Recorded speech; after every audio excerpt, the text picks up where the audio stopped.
Hi. Hi, guys. Hello. Sorry for the delay. I was trying to figure out how to use iPhone's continuity camera, but unfortunately that didn't happen for me today. Because, sometimes I want to like have a backup option to my normal camera and to my webcam because my computer webcam is obviously garbage. And Scott let me know that one can use, oh, thank you, Radio. Hi.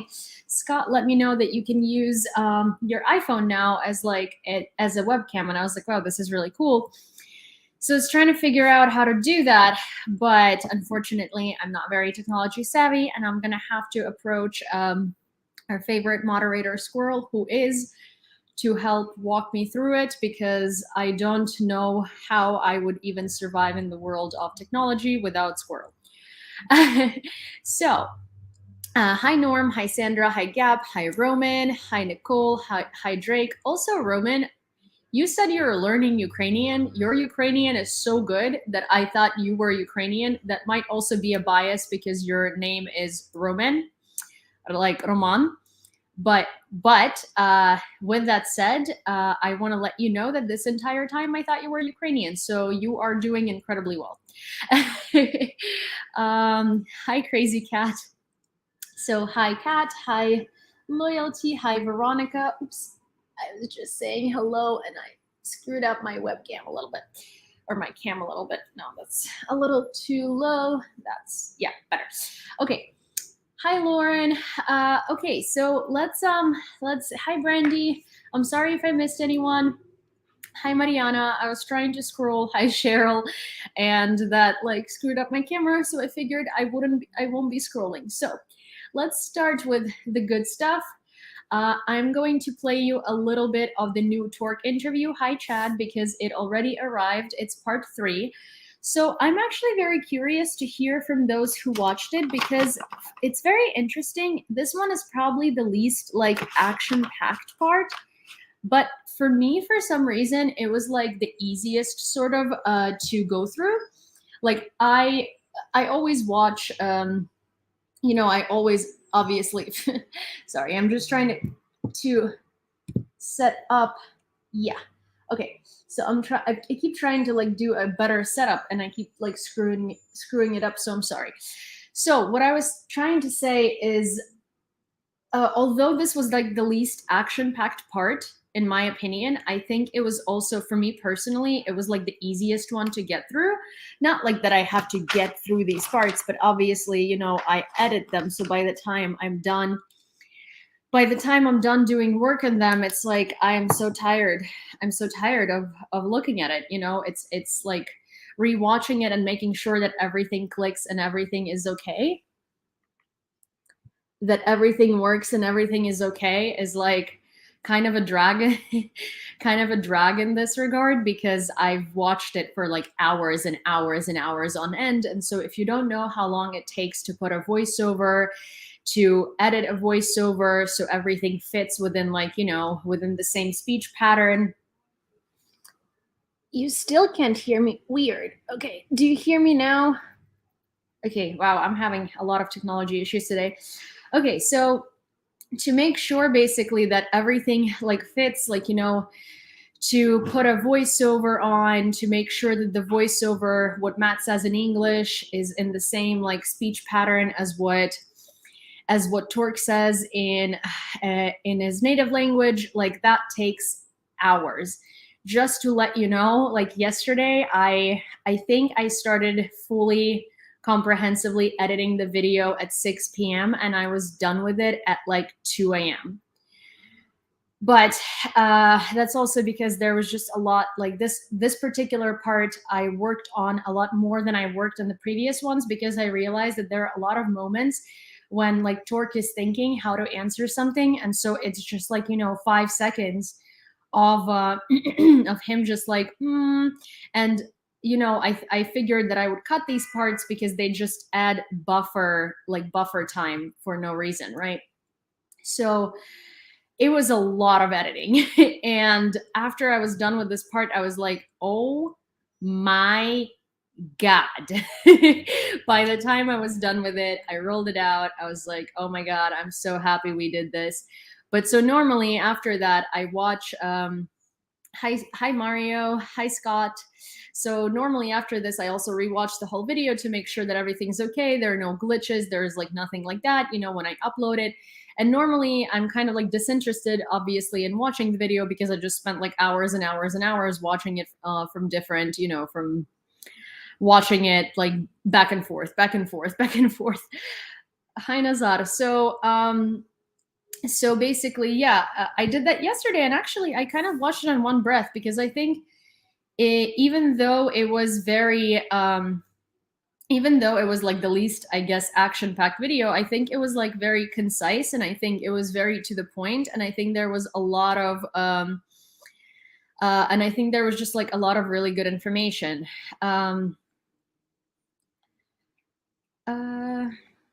There was a lot of really good information. So you guys let me know, for those of you who already watched it, hi Tammy, and who didn't, well, you know, I hope that you watch it soon. I think it's a very good one. Torque talks about life in the bunker of Azovstal and what it was like to be injured, how many, like how, what the, you know, the atmosphere was like, what their routine was like, what was kind of happening there. He was elaborating more on what we have heard in the previous part. And in this part, we also arrive at the Russian captivity. So the majority, the bulk of the story about Russian captivity is going to be in the next video. So the way that this entire thing kind of like played out is I still have an hour and a half of footage, and I was thinking of breaking it down to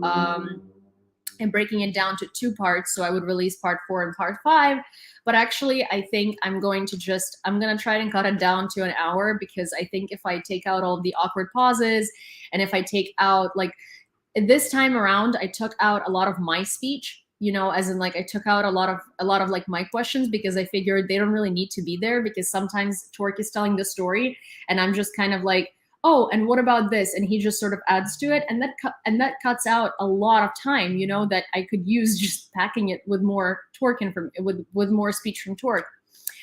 So yeah, so I'm probably going to do that, and I'm probably the last part, the culminating part, is going to be the longest one, and I'm going to try my best and release it next week, but it depends on when Azov approves it. So as we know, but what I did want to talk about, which we're going to watch a little bit of the interview in a minute. What I did want to talk about is, like, you know, I always tell you how humble Torque is, and I always tell you, and I'm sure that since you have, those of you who have watched these interviews with Torque, who also, for those of you who don't know, he's a defender of Azovstal, who grew up in Mariupol, who defended Mariupol, who then was in Azovstal in a bunker. He was injured, then he was in the Russian captivity, and then he you know, he was exchanged back, and he's going through rehabilitation. So there are two moments that I want to mention. I debated for a very long time whether I should include the moment where Torque has a spasm in his leg, because I didn't want to sort of, you know, I don't know whether it's like, you know, I don't want to do something that could make him feel uncomfortable, right? Because during our interview, at some point, like a couple of hours into it, one of Torque's muscles was spasming, and he had huge shooting pains in his leg, and so he had to step away. And I was debating for a while whether I should include it or whether I shouldn't include it, but I decided to include it. And the reason why I decided to include it is because I wanted you to see what the reality is like. Because, you know, a lot of us see him, and it's like this guy who has gone through complete hell, and he has a traumatic injury, because his injury is insane. But he's like, you know, you look at him and you're like, well, he's fully intact, he's fine, everything's okay, you know, like this, he's okay, he walks, he talks, he runs, he's fine, you know. But I really wanted you to see that that it's not fine. You know, none of them are fine. All of them are going to have to go through extensive therapy. And even if they look fine on the surface, they have a lot of things that they're dealing with. And I think that it's important to see that even if this, you know, if this warrior, the soldier, looks absolutely okay and his injury, say, is not as serious as it could have been, he doesn't have an amputation, he doesn't have like these serious internal injuries, right? It's incredibly bad, because like he deals with these things all the time. And so at some point in this interview, Torque basically, you will see, I also did cut this part significantly.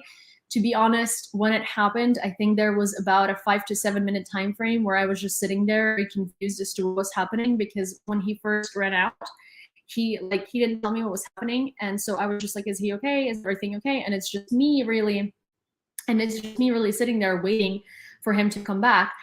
But I didn't want to, you know, like there was no point in including like the whole 5 to 7 minute sequence of Torque needing to deal with it. So I just jumped straight to when he explains what happens and when he comes back. And so I did that. And then another thing that I want to tell you, which if you're going to be watching this interview, I want you to pay attention to how he talks about very traumatic things. I want you to pay attention to how strong of a person Torque is, because honestly, like, you know, at this point I've become friends with him. You know, I'm sure that he is sometimes pretty tired of me, because I always like text him. I always ask him how he's doing. You know, I try to like make sure that he doesn't need anything. And I am just, you know, I think he's such a great guy. And so I personally, you know, I care for this person. And so when you hear him talk about his trauma, when you hear him talk about things that are incredibly sad, I want you to pay attention to how he's talking about them. I want you to pay attention to how incredibly strong physically and mentally this guy is, because there is a part in which he talks about his birthday. I'm not going to tell you what happened on his birthday, but honestly, it's sad. It's really sad, you know. When he talks about it, he smiles for a second, and then he completely cuts that, and then he immediately just like moves on to a different thing.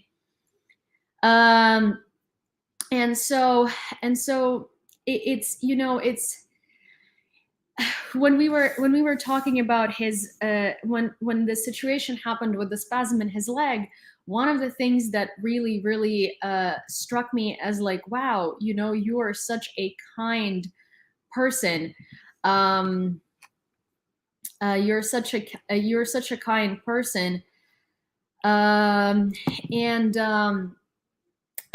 he ran out to like deal with his leg, you know, I kept asking him, I was like, oh my God, are you okay? And he thought I was freaking out. So, you know, and he's in pain. And he thought that I am freaking out because he's in pain. But I wasn't freaking out. I was just sort of trying to make sure that he is not, you know, compromising the care for himself for the sake of the interview, because he feels bad that he's like making me wait. So I kept insisting on like, hey, are you okay? Are you sure you don't need to do something else? And he like immediately just calms down and starts walking me through exactly what's happening with his leg and why this is happening and how this is part of recovery process and how this is just, you know, a normal thing, and that it happens, and like the steps that he needs to take for it to be relieved and stuff like that. And I was honestly in awe, because this man is sitting there in incredible pain. And instead of like, you know, instead of making sure that he is okay, he thinks that I am not okay because I am like, I'm worried. And so he walks me through why it's okay, right? And it's just like the level of selflessness of these guys who were defending Mariupol, who were defending our country, will never cease to amaze me, because they're just so incredibly selfless, really selfless. So, okay, with that said, I am going to go and play the like a little part of the interview, because I you know, I think it's, why not? I think it's why not. And so I'm going to play you a little part of the interview, and I'm going to show it to all of you guys so you have the ability to see some of it. For those of you who don't know, along with a TikTok, a Twitter, and a Twitch, I also have a YouTube, and this is where you can find these interviews. I'm going to prop up my phone right now, and I'm going to show it to you on all platforms. Yes. And we're gonna watch about like maybe 5 minutes out of 35, and so you can get an idea of what this interview is like. And if you're interested, you can go watch it on my YouTube.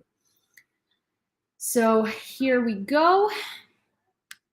I am going to play it right now. So today, with this super symbolic cup in my hands, which says, my Ukrainian people will know, we're arriving at part 3 of the interview with the Azovstal defender, Tork. In the beginning of this invasion, I have seen a lot of information saying stuff like, in the bunker of Azovstal, these guys had caviar, they had condensed milk, you know, they had all of this super extravagant food, and they were very well fed, and life there was not a nightmare. Well, I'm not going to bore you with my presence any longer, and I'm going to pass the mic or torch to the man himself, Tork. But before that, don't forget to like, share, comment, and subscribe, and turn on all of your notifications so you know when the 4th and final part comes out. Also, because the more activity you show to this video, the more people end up seeing it, and the more people get the real, confirmed, verified information about Ukraine. Without further ado... So, I'll say it this way. Technically, we as wounded were supposed to get more opportunities to eat. But we had to push up on reality. The food had to be delivered somehow, food for 300 people. And there were specific units in charge of that. They were responsible for logistics, so to speak. For logistics of providing food to specific bunkers.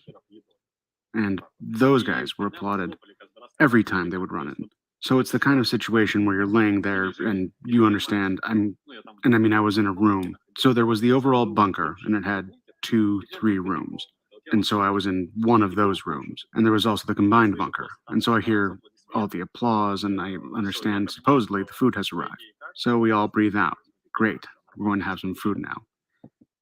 And so that's why our portions were half a plastic cup. It's not surprising. So each day you either could get food or could not get food, and it totally depended on whether the guys would make it. Well, yeah, potentially, yeah. But if I'm not mistaken, there was only one day like that, or maybe not even, that we didn't get food. We had some reserves, like everyone could get a tuna can. Maybe not tuna, I don't know. Basically, fish. There were these tiny little cans, and they were kept there for doomsday. For the time when the guys might not be able to get there for one reason or another. Maybe we got that tuna fish one time, or maybe not. Basically, there wasn't a day where we didn't get food at all. Well, only at our own accord. For instance, I have this one porridge that I love. It was just giving it away to my comrade with the words, bon appetit. Which wine? I don't know. I think it's wheat or something. I call it chicken food. That's the type of stuff you give to chickens. They were very happy when that porridge was on the menu. I wasn't. Because they had an extra portion because you didn't like it. Yeah. Well, yeah, but did you not, you were wounded, right? So if you didn't eat that day, you already had so little resources. Did that not, Well, yeah, we were losing weight like there's no tomorrow. It's no secret to anyone. Up until the war, you're used to keeping fit. You're used to eating right. And now, minus fitness, minus food, and minus sleep. So your food is now energy drinks and some sort of a Cliff Bar, maybe some cheese and a couple crackers. And that's your full day. And it's not because you're not being fed. It's because you don't have time. You have a combat task, and you have to fulfill it. Well, and sleep depends on the situation. At first we had not... Ooh, wait a second. Give me a second.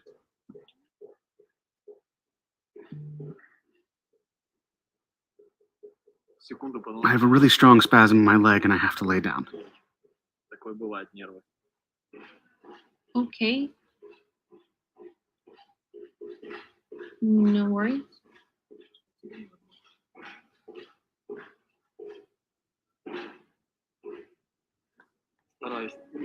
I'm trying not to breathe too loud. This wasn't very fun. Whatever you need, really. No, I've just been sitting here too long and it causes problems. The leg gets stiff. Is it like a nerve damage spasm, or? No, the one nerve is damaged, one is contused, and so sometimes I get rapid shooting pains. So, like really shooting pains. Everything's okay. I'll deal with it. Everything's great. You're called cyborgs for a reason, guys. No, come on. Everything's okay, Yul.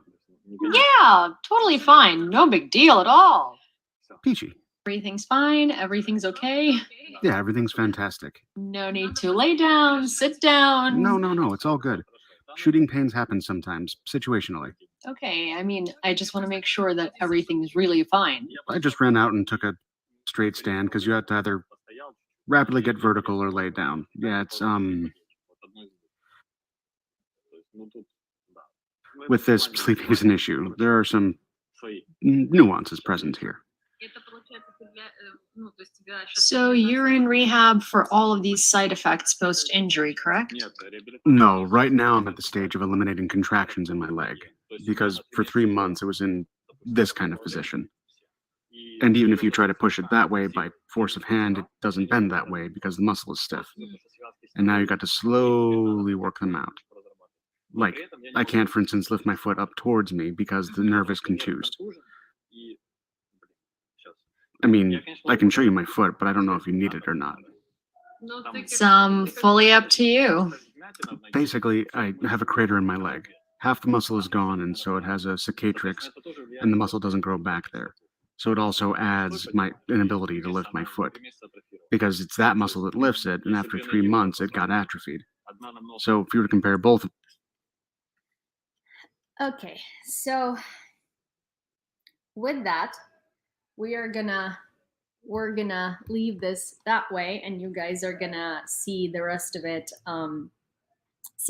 it by yourself if you'd like to. Oh, sorry. I forgot to turn on the mic again. I'm so sorry. But so basically what I was saying with that, we are going to basically, you know, move on from the interview, and I highly recommend that you watch it if you haven't. This is part 3 out of 4, so there are already 2 other parts. In the first one, he talks about why he joined the armed forces, why specifically Azov. He debunks a lot of Russian propaganda myths. In part 2, he talks about the defense of Mariupol, how, well, from his perspective, because he was there, the breakthrough to Azovstal, how he got there, and honestly, it's a death-defying journey, and I can't call it anything other than that. Hi, Natabot.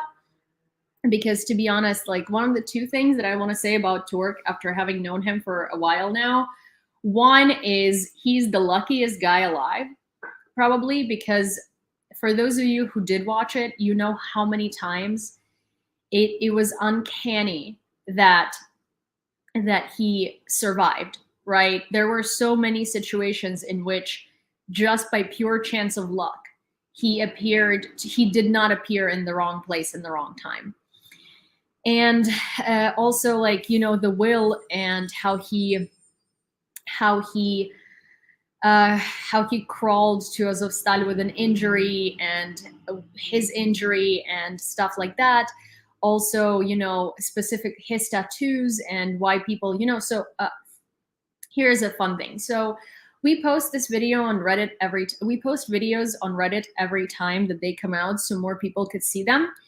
And one of the first comments that I saw on Reddit today, well, one of my mods sent it to me on one of the Reddits, was, "Oh, no offense, but this guy looks like a Nazi."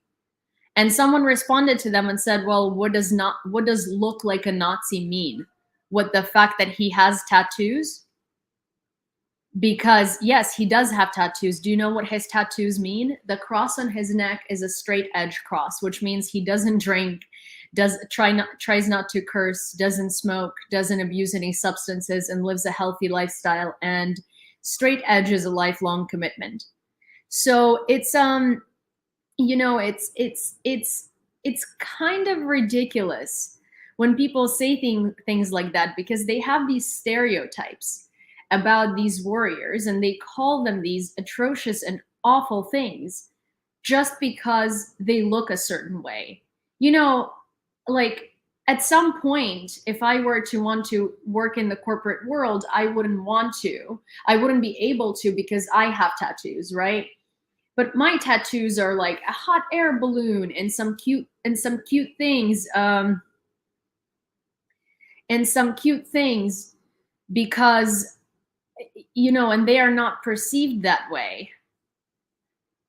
And they're not perceived that way. But if it's a man from the armed forces that Russian propaganda had deemed to be a Nazi, then, you know, of course. So there is a person that came on to Twitch and said they're from Czech Republic and they're new here, and they say, well, if he's in Azov battalion, he is a Nazi. Well, I have really, really bad news for you, because he is not. And I have really, really, really, really, really deplorable news for you, because you have been either subject to Russian propaganda or you are spreading Russian propaganda yourself. Because, first of all, what makes someone a Nazi? What makes someone a Nazi is probably following a Nazi ideology, which he doesn't. What makes someone a Nazi is probably committing acts of hate, which he doesn't.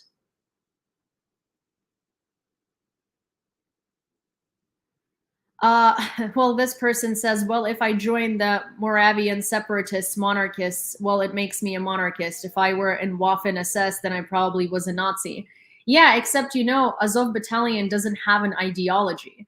Azov Battalion is a professional military unit of the National Guard of Ukraine.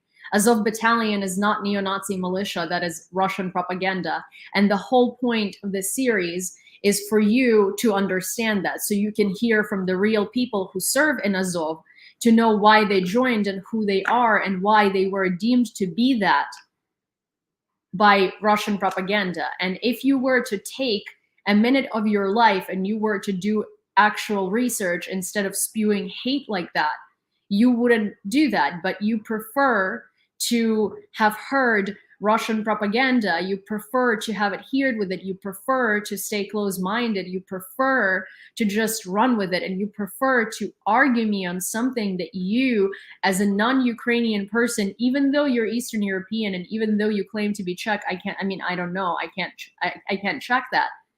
You know, you have no understanding of the inside of my country. You have no understanding of any of that. You live in the Czech Republic, so you most likely understand what Russian propaganda and Russian imperialism is like, and yet you still choose to believe in that. And you still say, well, if you join this battalion, that makes you a Nazi. Well, first of all, let's break it down. I've broken it down so many times.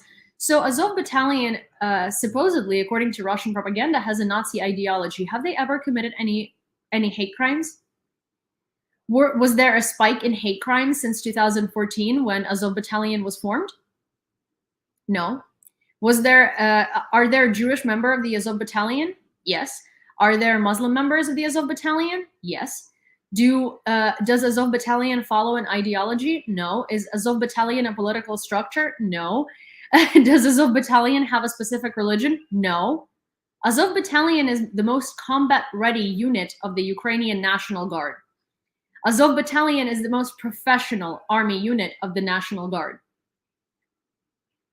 Azov Battalion is the subject of Russian propaganda because Russian propaganda quite literally targets the things that they're scared of the most, which is the things that they can't combat, the same as Russians are shooting missiles on Ukraine because they can't win on the battlefield. And with that, that's the last thing I'm gonna say. Another thing I want to address is, for some reason, there is a video from like 6 months ago.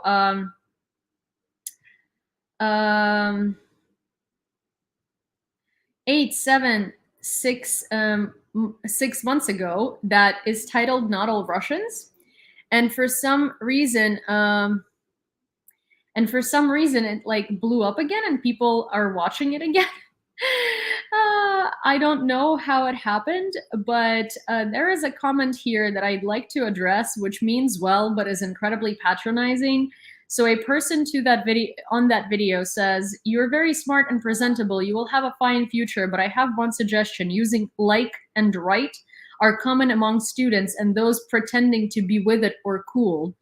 So basically, then this person goes into suggesting that I use less like and less right, and how to get rid of that to sound more professional, which is very funny because they're saying that it's common among students, because it's I'm gonna fill this in because students usually use this as a filler thing to sort of gather their next thoughts and think about what they're gonna say next. First of all, this is not necessarily unprofessional. This is unprofessional for someone who only speaks one language.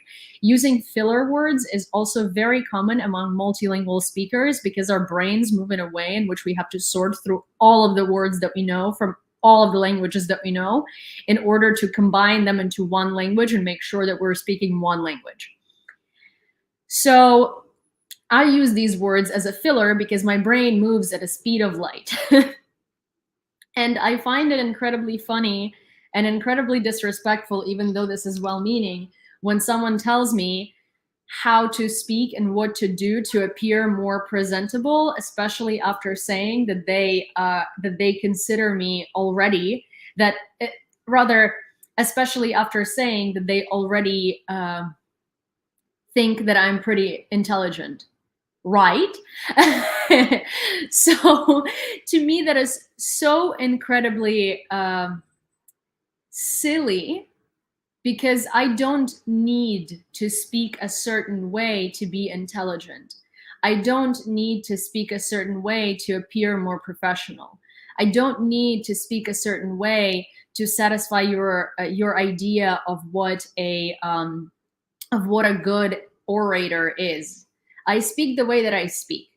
There are lots of things that I'm not very good at. There are lots of things that I am good at.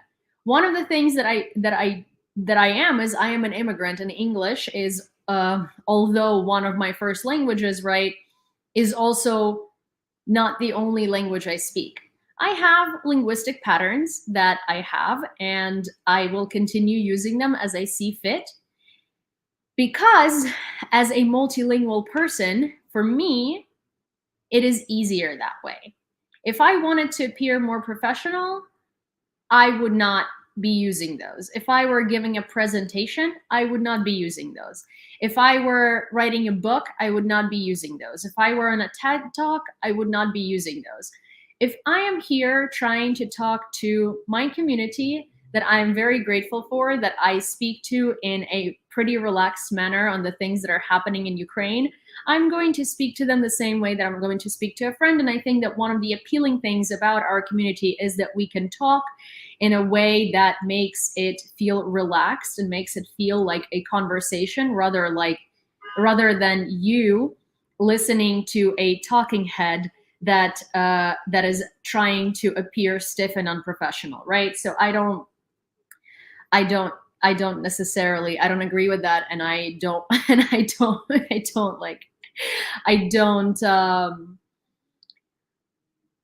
not going to, I'm sorry, I'm not going to take that suggestion, because that basically directly opposes what I'm trying to do here.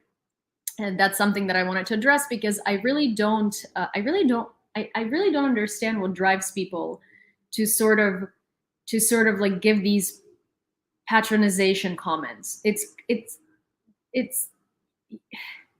I don't tell you how to make your food. I don't tell you how to do your job. Please don't tell me how to do it. If I asked you for a suggestion, that would be an appropriate time. If I didn't, then why? Also, this video was filmed, what, 6 months ago? I don't even know. And I think we've moved on from how things were working at that point quite significantly, provided that I'm not even sure I had YouTube at that point. I think it was an upload from TikTok. Anywho,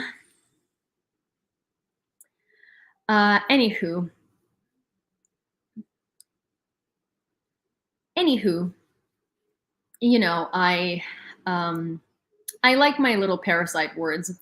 In fact, I was just joking with Torque the other day that he says factually all the time, and I say roughly speaking, all the time.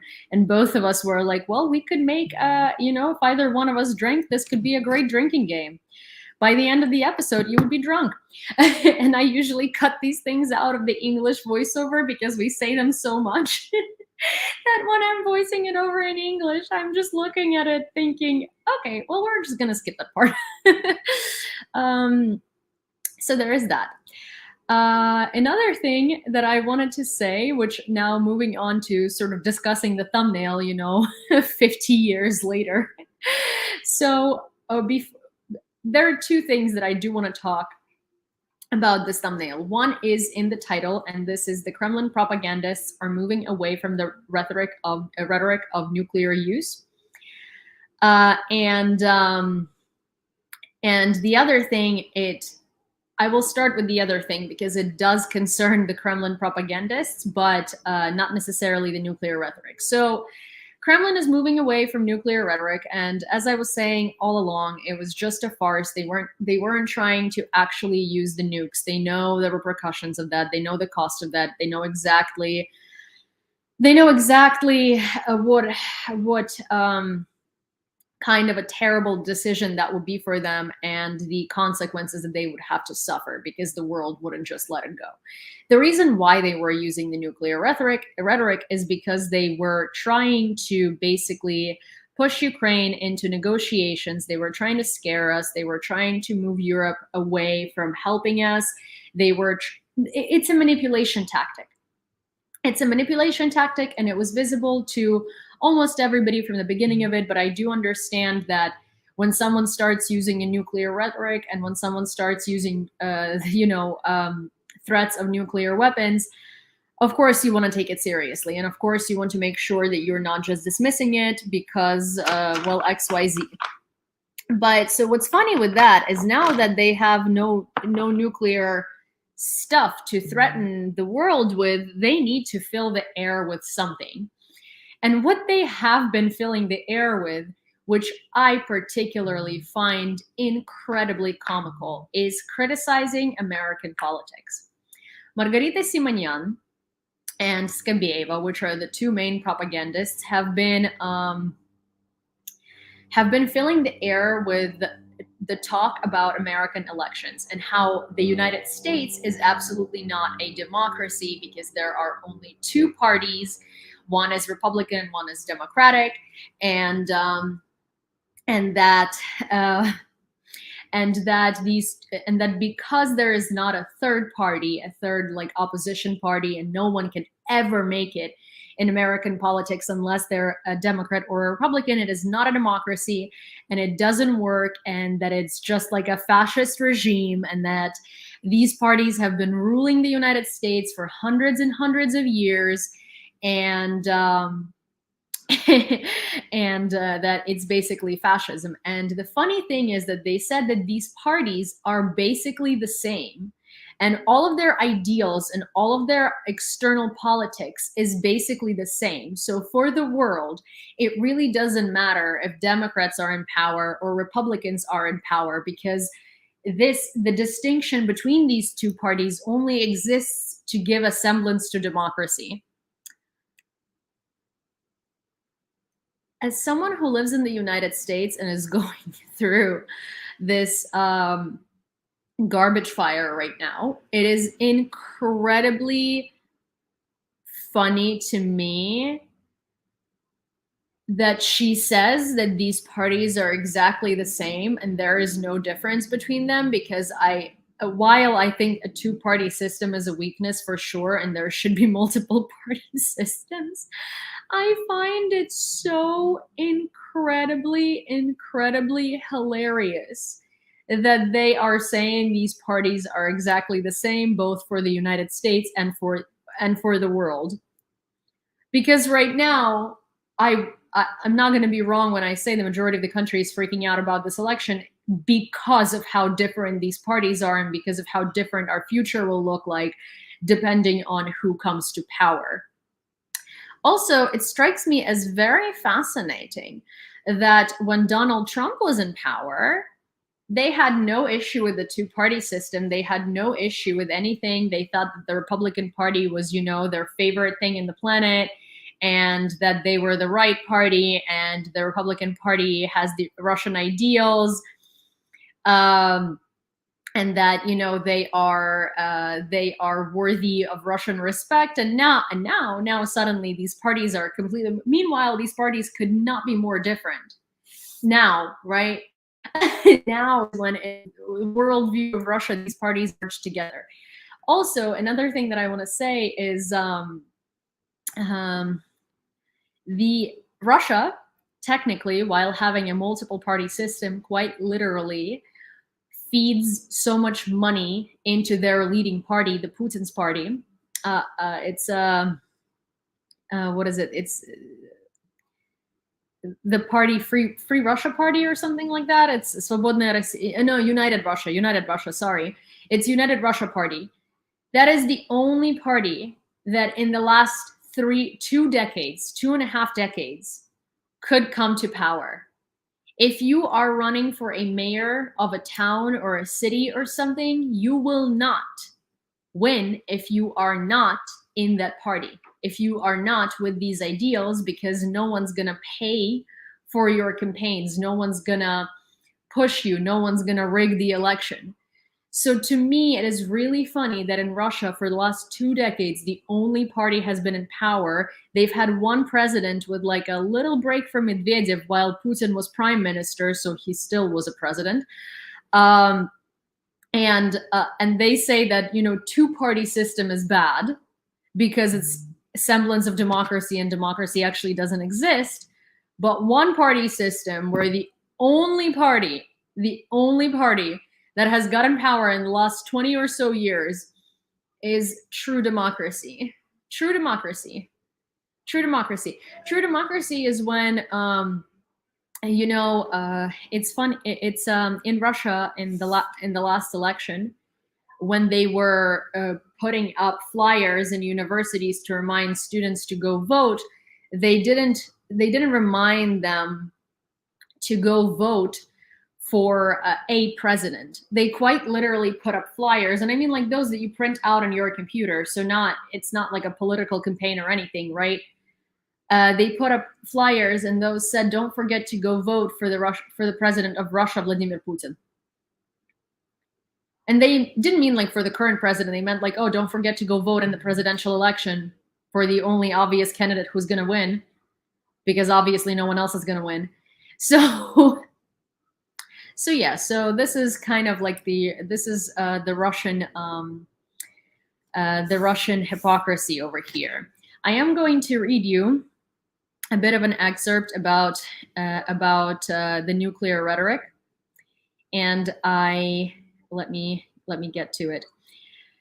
So I'm gonna give you a bit of an extensive explanation of what was happening with this nuclear rhetoric and why it was used in the first place, so not to be afraid of these nuclear threats.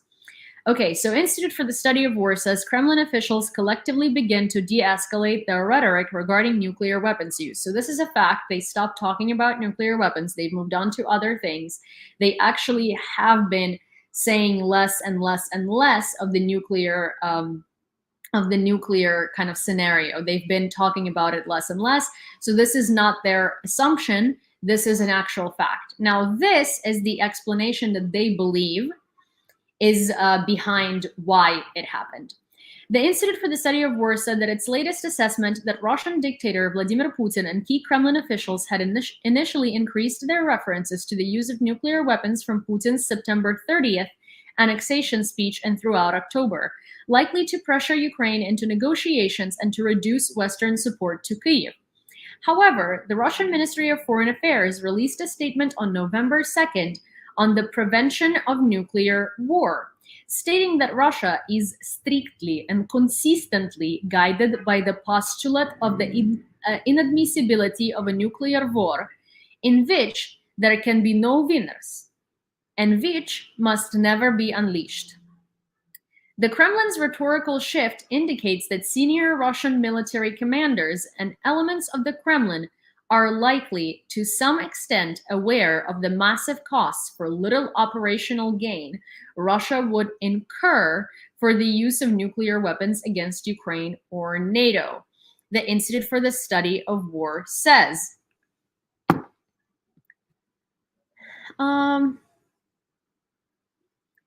So there is that. So oh, thank you, thank you, ladies, men, and hi, hi there. So basically, what I did want to emphasize is that using tactical nuclear weapons in Ukraine would bring very little gain to Russia, while the response from the world, specifically from NATO, would be severe. And so using tactical nukes, because people now have moved on to this idea that, okay, fine, sure, Putin is not likely to use, thank you, Frank. Putin is not likely to use big nukes, the big guns, but he's likely to use tactical nukes. So he's actually not very likely to use tactical nukes because, again, that would not really gain him a lot. Yeah, it would be a catastrophic thing for Ukraine, but also it's not going to put him closer to victory. It's not going to help him gain more territory. It's really not going to give him operational gain. But what it is going to do is it's going to unleash all hell on him from Europe and the United States and Canada and basically the world. Because at this point you can't just like sugarcoat it anymore. You can't not respond to it anymore. And the US and Canada and everyone has been very, very clear that you're gonna get a response. At this point, they weren't like, oh, we condemn it. They said, you are gonna get a response. So the use of tactical nukes is really highly unlikely because gain this much, problems that it causes this much. Really, to put it on, to put it kind of like it doesn't, the negatives do not outweigh the positives for them. So that's why this entire time I was saying, please stop being scared of the nuclear rhetoric. Please stop being scared of all of these escalations. Please stop. Now we can't say this as 100%, but if you look at the facts, if you look at the progression of how everything was going, if you analyze Russian propaganda well, if you analyze how they work, this looks like just another push of Russian propaganda to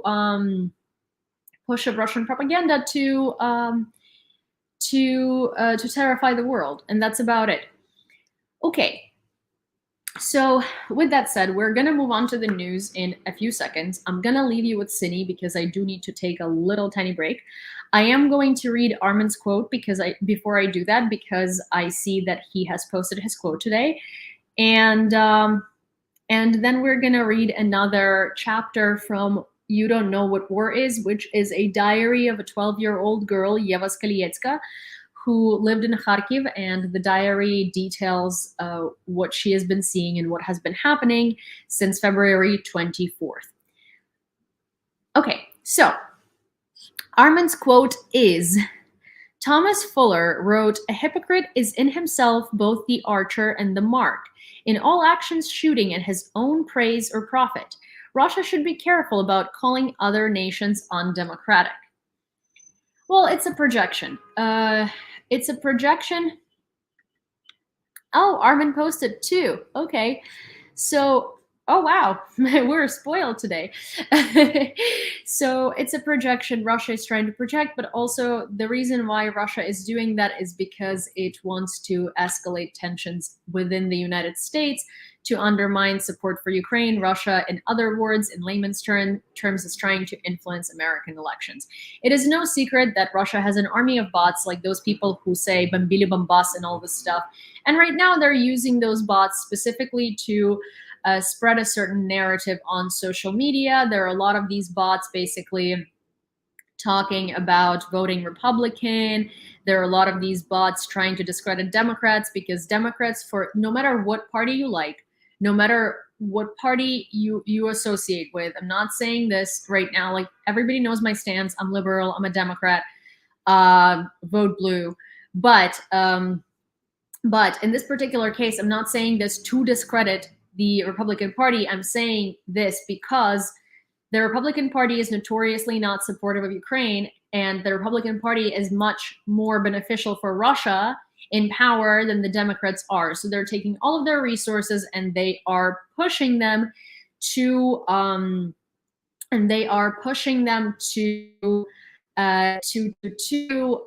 basically aid in electing the force that works the best for them.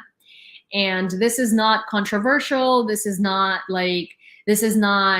something that you can start yelling at me for because you don't agree with it. This is a fact. And the fact is, it doesn't matter if you prefer Republicans or if you prefer Democrats. Russia prefers Republicans because Republicans are right now anti-aid to Ukraine, and anti-aid to Ukraine gives Russia a chance to change something on the battlefield. So this is just straight facts. Okay. Armin's quote of the day number 2. Voltaire wrote, how inexpressible is the meanness of being a hypocrite. How horrible is it to be a mischievous and malignant hypocrite. Russia is a one-party state. We welcome the insults of Russia. Yeah, that's the thing. It's really funny that Russia would be talking about two parties, being bad if you literally only have one party, and that's the ruling party, and you have a dictator, and it's obvious to the whole world, except for, I guess your viewers who watch this farce like 24/7 on TV somewhere in the middle of, there is this expression, it's mucha sransk. Mucha is a fly. Sransk is crap, basically like a word deriving from the word crap. Heroyam slava. And so usually like you would call Mukhasransk something that is like a small city. It's like Bumblefudge nowhere. Okay, Mukhasransk is Bumblefudge nowhere. It's like a fly crap, like a fly crappy place. Like I don't have any information about that. Siri, I wasn't or Google, I wasn't asking you about that. But so basically, yes, you would use that to say Bumblefudge nowhere. And so what I do want to say is these claims are meant for someone who frequents Russian TV channels and is an aficionado of watching those.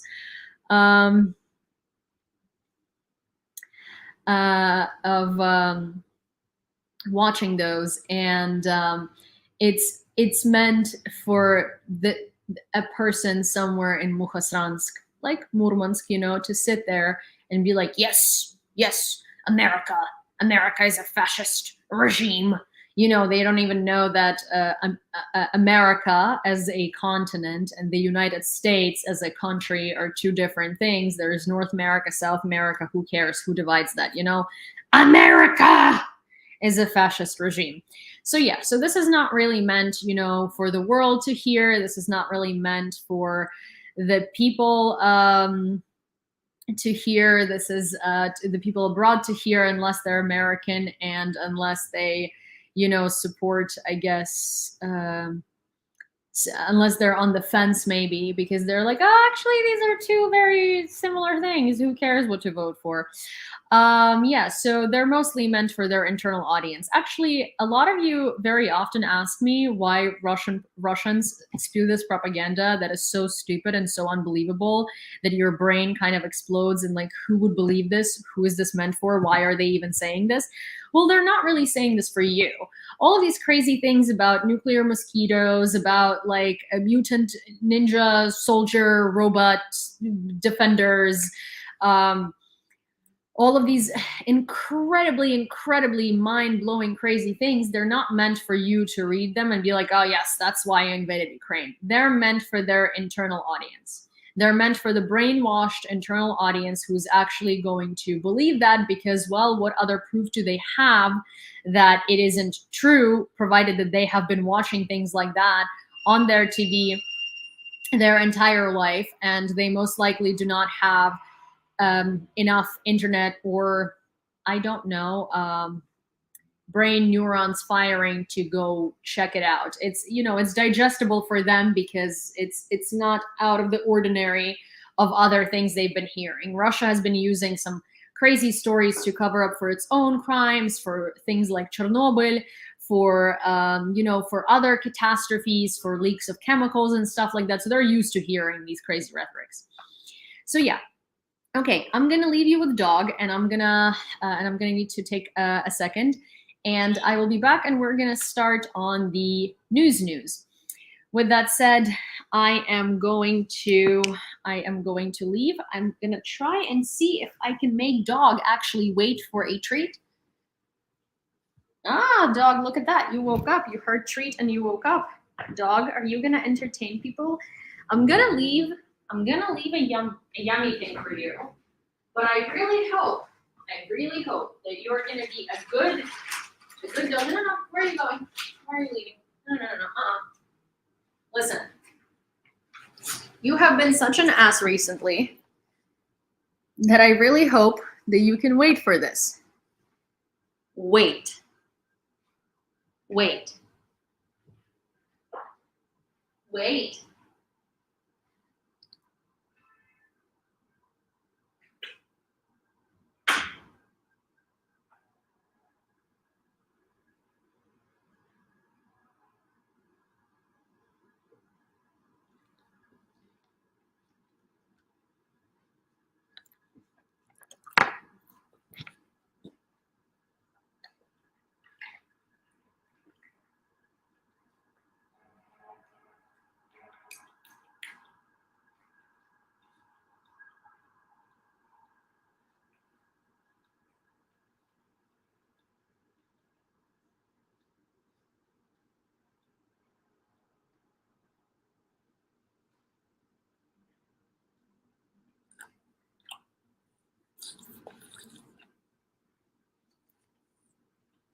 Cindy, how long did you last?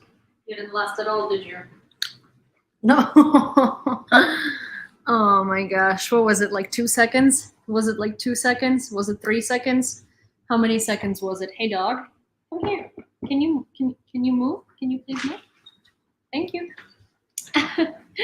She didn't last like a moment, right? 2.3 seconds she tried. No, she didn't. I know she didn't. Yeah. You used to be you're so spoiled lately. So spoiled. You're such an ass lately. So this is Sini, for those of you who don't know. Sini is from Mykolaiv. She is Ukrainian as well. She's a French bulldog. I call her a gremlin because, well, you know, look at her. She is a gremlin. And, you know, if you wet her, she also gets really, really, really gremlin-y. Can I help you? Yes, we're discussing you. Yes. And we're not saying good things. She feels ashamed. Come here, Gremlin. Come here. So while we are having a creative pause to, admire the earful creature, I do want to say that if you're new here, hi, my name is Yulia, and you are watching well, I think I need to give a name to this newscast. I think that just like the podcast that is potentially in the works, we're gonna call this Who What War. And it's a full explanation of everything that happens in Ukraine for the past 24 hours, and also context in geopolitical and historical sense, and kind of a discussion of why these things are happening, and context. Also, my name is Yulia. I was born and raised in Lviv, Ukraine. I moved to the United States, to New York City, when I was a little over a decade ago, let's put it that way. And when I was a teenager, and so this is what we do here. And I stream simultaneously on TikTok, YouTube, Twitch, and Twitter. If you are on either one of those platforms and you'd like to switch to either one of those platforms, my handle on those platforms is the same everywhere. Basically, rule of thumb is if you put in YEWLEEA into a search bar of a social media platform and you don't find me, I'm not there. I made it abundantly easy for everyone to find me cross-platform because it's the same. It's the same everywhere. On YouTube, I have videos. I have all of my newscasts saved forever, dating back months ago, so you can rewatch all of them if you'd like.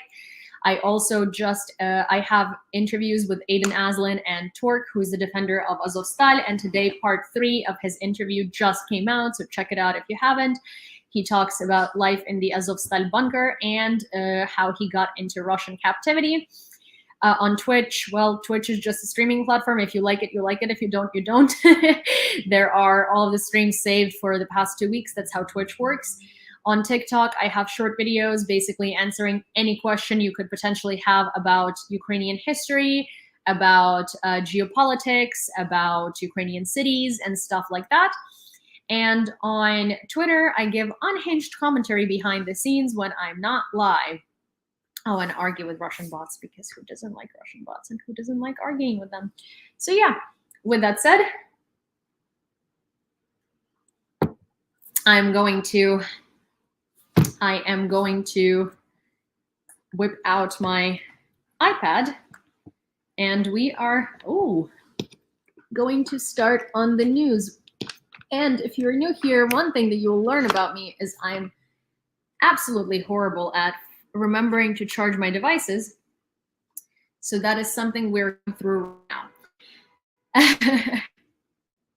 But good thing I caught it at 1%. So, no interruption to our ordeal here. No, wrong channel. Okay. Wow, so lots of updates because Sundays are a day off. Today, the newscast is later than it normally will be. Starting tomorrow, it will go back to the 2:30 EST, so that is 7:30 London and 9:30 Kyiv time. Yeah, so if you are in Europe, then 2:30 Eastern would be 7:30 London. So yeah, starting tomorrow, this will be our schedule, and on weekends, we will figure it out, most likely 3:30 or 4:30 Eastern.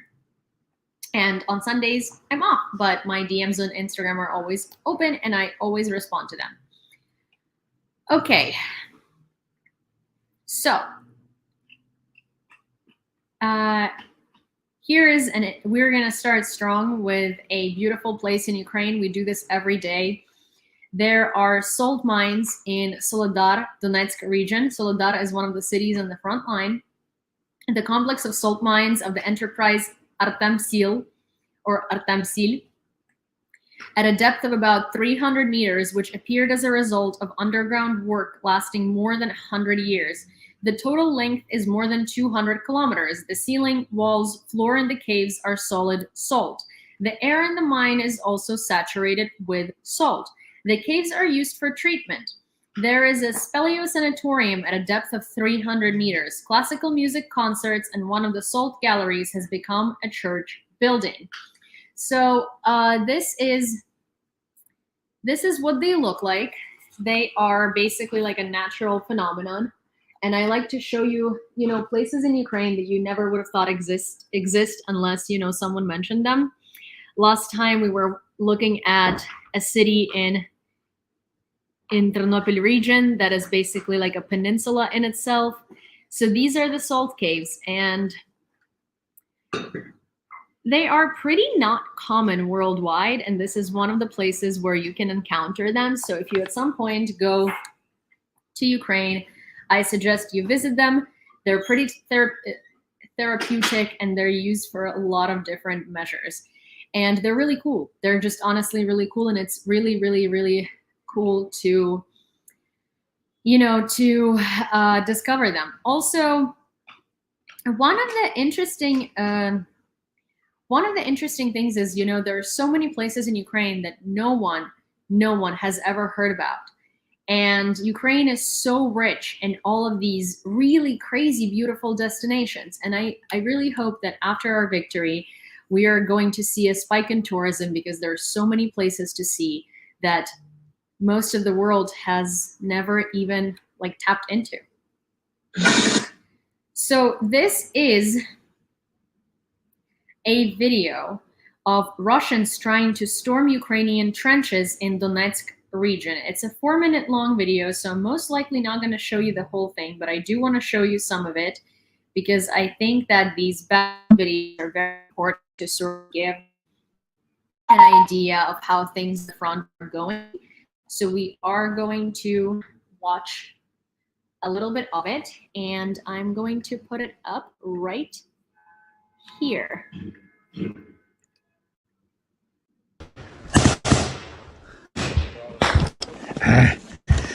Пи***ры, сука! Пошли нахуй с моей посадки, пи***ры, сука!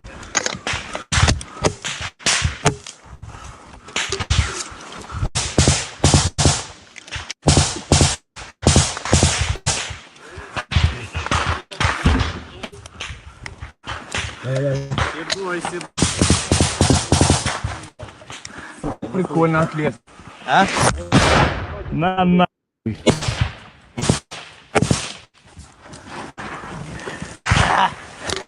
Пулемет хотите забрать? Так и там.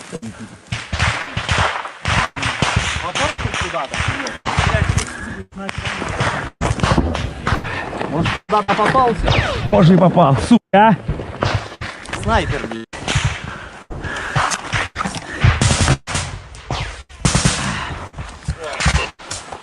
Проснулся снайпер, откуда не знаю, падла.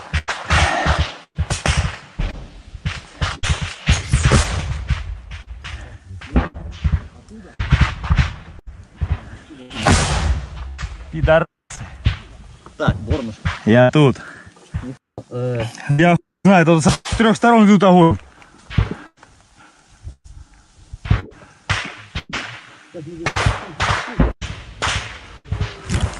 Сейчас будет бам.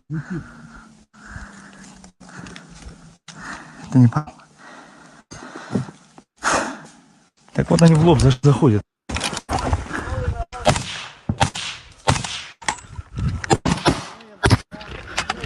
Да я поебаться. Даю. С пулемета чё? Ну конечно.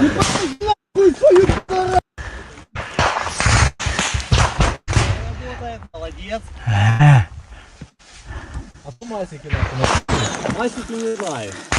Ну давай, ебани.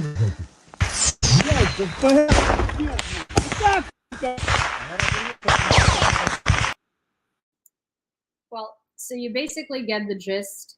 I mean, it's 4 minutes of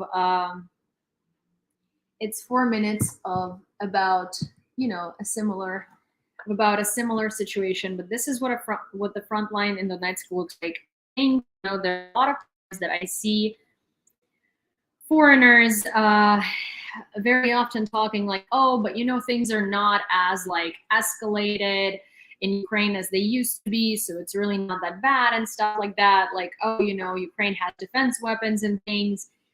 And so I think it's important to show that no, the battlefield is incredibly dangerous. There are guys passing away every day. It's just that we prefer to talk about things that are good, not things that are bad, because we want to show people the progress we're making. But there is a lot happening. There are airstrikes in Donetsk all the time.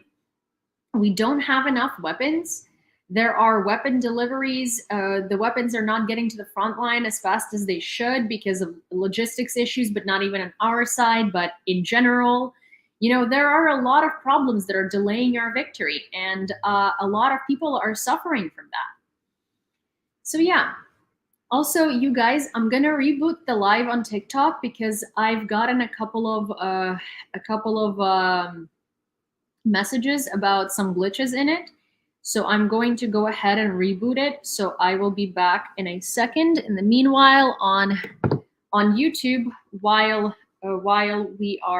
I'm doing that, you guys are welcome to ask some questions that I can answer while this is happening. So I'll see you guys in a second.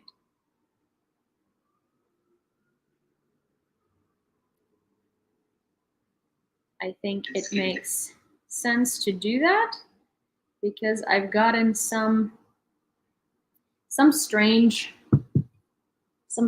things about the live. So yeah.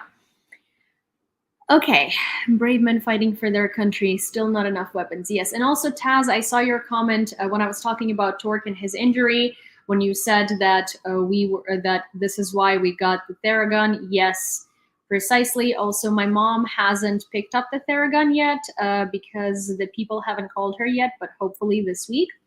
And so we're gonna send it straight to Torque so he can start using it. So hello everybody on TikTok. I'm back.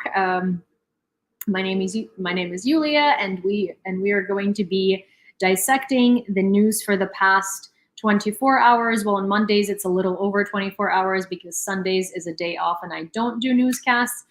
Other than that, I do news every day. So also one of the other things that I do want to ask you, if you are on YouTube or on other platforms where you can like and share this live, please do so. It does really help. The more you engage with it, the more people end up seeing it, the more people end up getting credible, correct information from and about Ukraine. Hi, UK. And yes, so if you're on YouTube, please like this live. Please give it a thumbs up. If you are on TikTok, please give it some likes and please share it. And also, if you're a new viewer and you're just stumbling across my platform, please give me a follow if you don't mind, because even if you don't end up watching my lives all the time, simply the engagement and simply the growth of the account is going to push these lives to more people, which means more people are going to be able to get credible information about Ukraine. And again, we do basically discuss information from all of the verified resources. I cite the sources here, and we do analysis from it. So it's not just, a basic, oh, here's what happened, figure it out. We do a very deep analysis of most of the things that are happening, unless they really do not need, oh, thank you, Netlin. Unless they really do not need the explanation. I love the peonies. Also, peonies are my favorite flowers. So this is a little animation on TikTok. There are these little cute gifts on TikTok, and they look like animations. And so anytime I'm like, is most likely there is a gift. I find them very sweet, and they do add up. So they do help quite a bit with the journey of independent journalism. Okay. Without further ado, Kyiv Mayor Vitaly Klitschko does not rule out the scenario of a complete blackout in Kyiv in the absence of electricity, heat, water, and communication, and calls on Kyiv residents to prepare the necessary supplies and considers the possibility of temporary relocation outside of the city. Actually, there is something that I thought about today that I might want to consider creating a fundraiser for, and this is something that James, one of my moderators and a friend, mentioned today, and I was like, wow, how did I not think about it? And I wish there was a way to get it to Mariupol, but there isn't. I don't know if you're familiar with this company, but it's called a Life Straw Filter. And so they created this straw that basically clarifies, like filters and clarifies water immensely. And so these straws were basically invented for children in areas where it's really hard to get drinking water. Then they were marketed to hikers, but they are these incredible filters, and they clear the water to, and they can clear like puddle water and make it drinkable.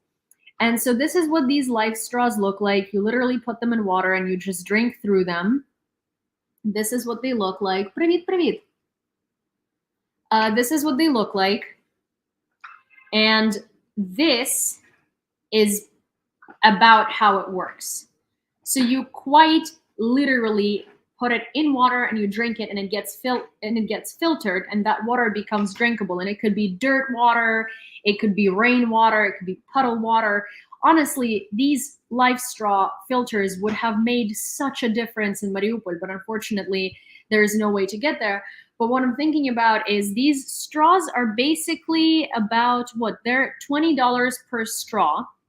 I need to see how many liters of water or how many uses one straw can have before it runs out. They come with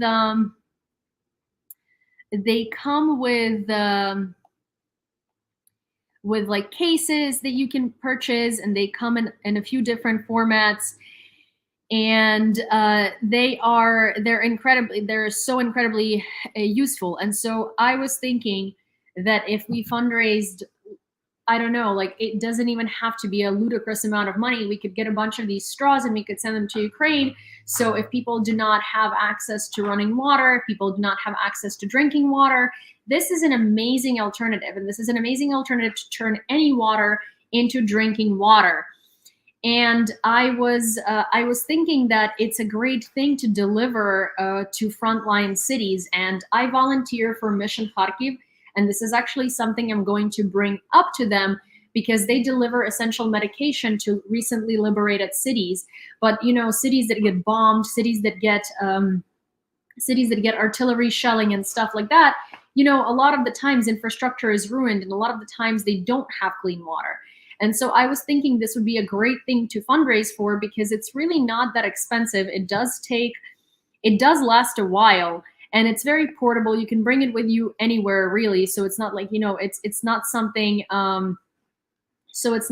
crazy big and like a thing for a community, right? It's like an individual item, and you can bring it with you anywhere. So let's say if you need to go to the basement, you can carry it with you. You can put it in your pocket. If you need to like travel, you can carry it with you. You can put it in your pocket. And again, it's $20 per piece. It filters 1,000 gallons, according to Amazon, says Jillian. So it's $20 for 1,000 gallons of clean water per person. That is an incredible number, and I think that's an amazing investment. And I think that you know, we should have this all over Ukraine. We should have this all over the world, really. But yeah, so please let me know if that's something that you think is a good idea, and if it is, then I would love to create a fundraiser. But what I would do is, as I said, you know, for me, it's becoming overwhelming to do individual fundraisers and to be curating all of these things. So what I would do is I would partner up with Mission Kharkiv, and I would basically have them organize the fundraiser. And I would just serve as a person who would be trying to get the fundraiser to the right amount. Thank you, ETM. Okay, so I'm actually gonna bring this up to I'm gonna bring this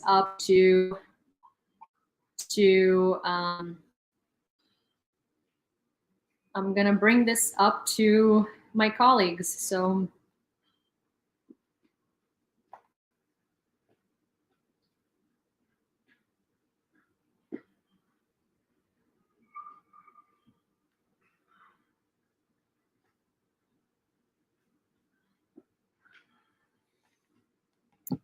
So yeah, I'd love if you could put a spice sticker on it.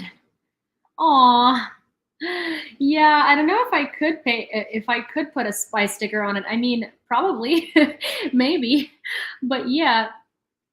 But let's see what we can do. I'm going to try and figure out how to make this a more comprehensive initiative, and I will let you know. Herojem slava. Before the Russian invasion, the Ukrainian diaspora in Portugal numbered 30,000 people, and over the past 8 months, it has almost doubled. 53,000 Ukrainians arrived in the country, fleeing the war. The first planes with new arrivals were personally met by President Marcelo Rebelo de Sousa. Today, during a personal meeting, First Lady of Ukraine, Olena Zelenska, expressed gratitude to him and the entirety of Portugal. One person died due to tonight's shelling of Zaporizhia by Russian occupiers, Secretary of the City Council, Kurtev. President's office showed consequences of night strikes on Zaporizhia. Take a look.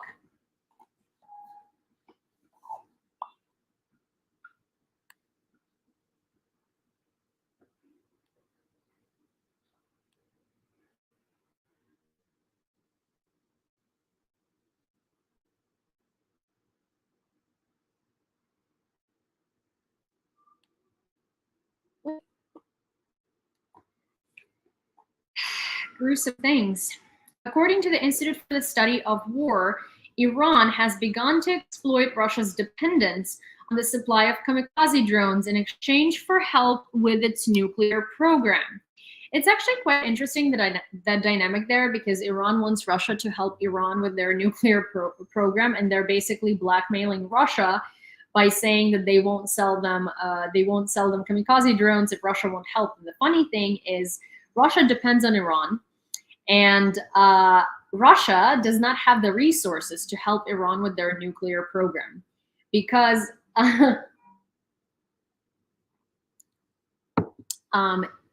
Iran most likely wants Russia to help develop nukes, and Iran most likely wants Russia to give them some of their nukes. Привіт, Запоріжжя. Все окей? Як вас справи? So there is actually someone from Zaporizhia in the audience, and yeah, there is someone from Zaporizhia in the audience, and so maybe they could tell us a little bit about the strikes. But yeah, so basically, Russia doesn't really have the capacity to help Iran. Iran also seems to be one of not many countries on the planet that still believes that Russia has resources to help them with the nuclear program. But the thing is, Russia is not even sure that their nukes work. Russia doesn't really have like an ability to develop nuclear weapons. As we have come to find out, all of this is like a 50-50 a lie. And so it's really funny that, you know, Iran would be asking for Russia's help, because most likely what's going to end up happening is they're going to request that Russia sells them some of their nukes, right? But Russia can't, because they don't know if those nukes work. And so another country, a Russian supporting country, is about to find out the lie that Russia is. So that's quite comical to me, because they're in this kind of pickle now. The Russian leadership is reshuffling the leadership of the Russian army in order to absolve itself of blame for the failures in the war of Russia against Ukraine, the Ministry of Defense of the United Kingdom reports, citing intelligence data.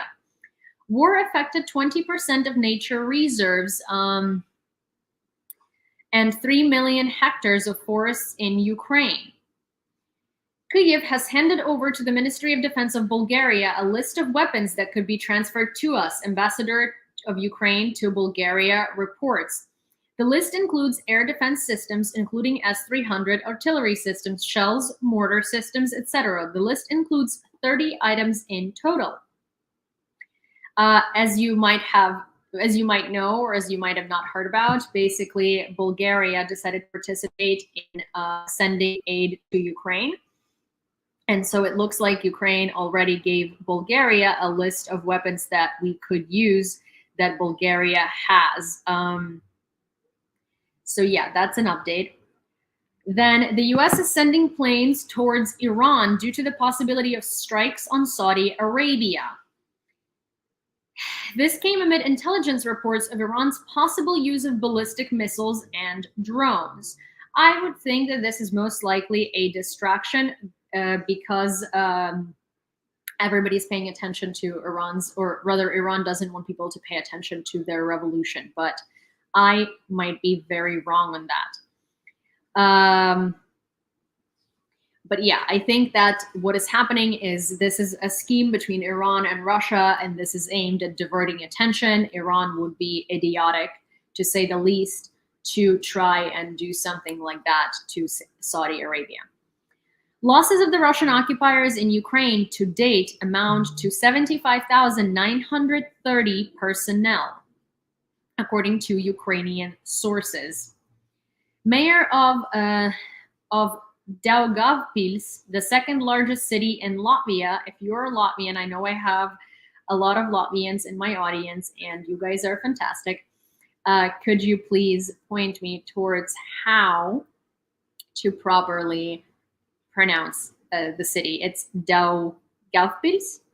I would just like to not butcher the name of your second largest city.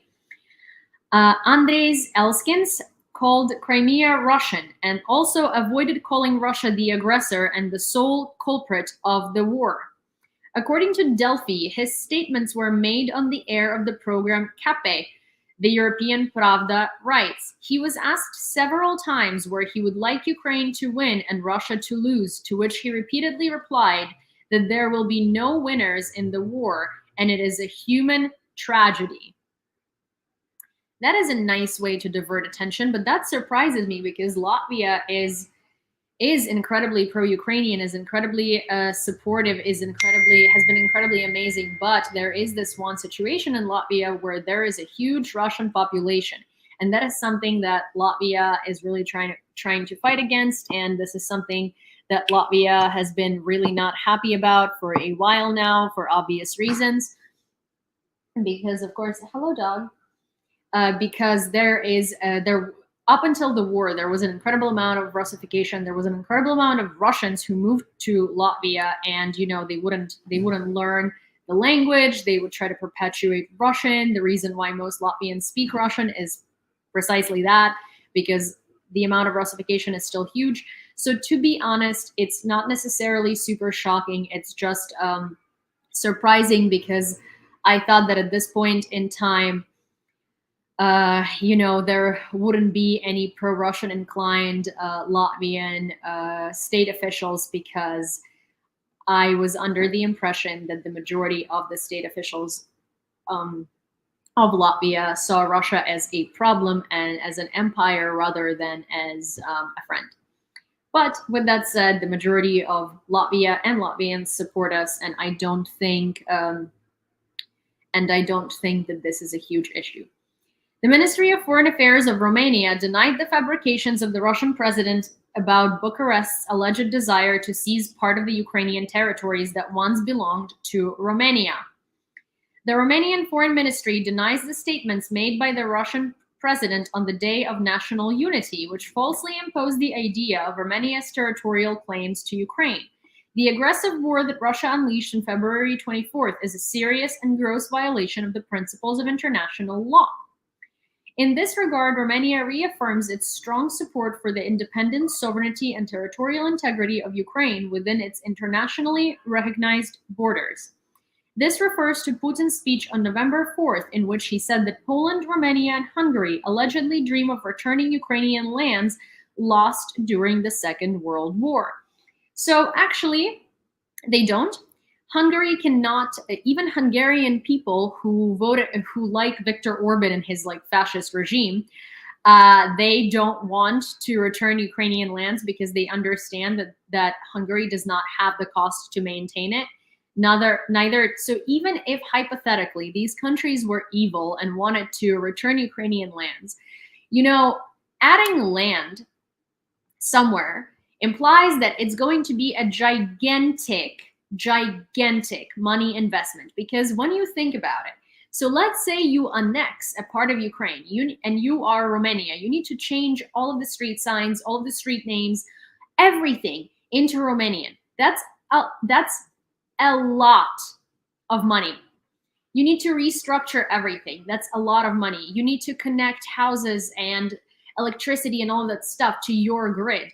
That's a lot of money. So there are a lot of very, very, very, very hidden costs with that. And none of these countries want to endure them for a chunk of land that they don't even need, to be honest. So there is that. So even if these countries were evil, hi Graham, good to see you. Even if these countries were evil, even if these countries actually wanted to invade Ukrainian land, it would financially be impossible and it would financially be a burden. Also, they are European countries. So like, let's say Poland is a member of the EU. Poland would not be able to do that because simply the EU wouldn't let it. So yeah, there's that. Also, Poland doesn't want that. Poland is one of our closest allies. And actually in Torque's interview, he talks about the propaganda that they were fed in Russian captivity by Russian captors and by the guards and stuff. And one of the talking points was that, well, actually, you know what? Check the video out on my YouTube channel and you will see. I won't spoil it for you. But let me do a quick restart here. Hi, I am, to everybody who is new, because I do see that there might be a couple of new people. I'm Yulia. We are reading the news from Ukraine for the past 24 hours. We do this every day. We provide context and history and geopolitics history where necessary and geopolitics. We kind of discuss in depth what's happening and why things are possible and why they're impossible. We do break through Russian propaganda. And I do have a YouTube, a Twitch, a Twitter, and a TikTok where I stream simultaneously. Also on YouTube, part 3 of my interview with Torque, a heroic defender of Azovstal and Mariupol, also a serviceman of the Azov Regiment, has just come up on my channel, early this morning, basically.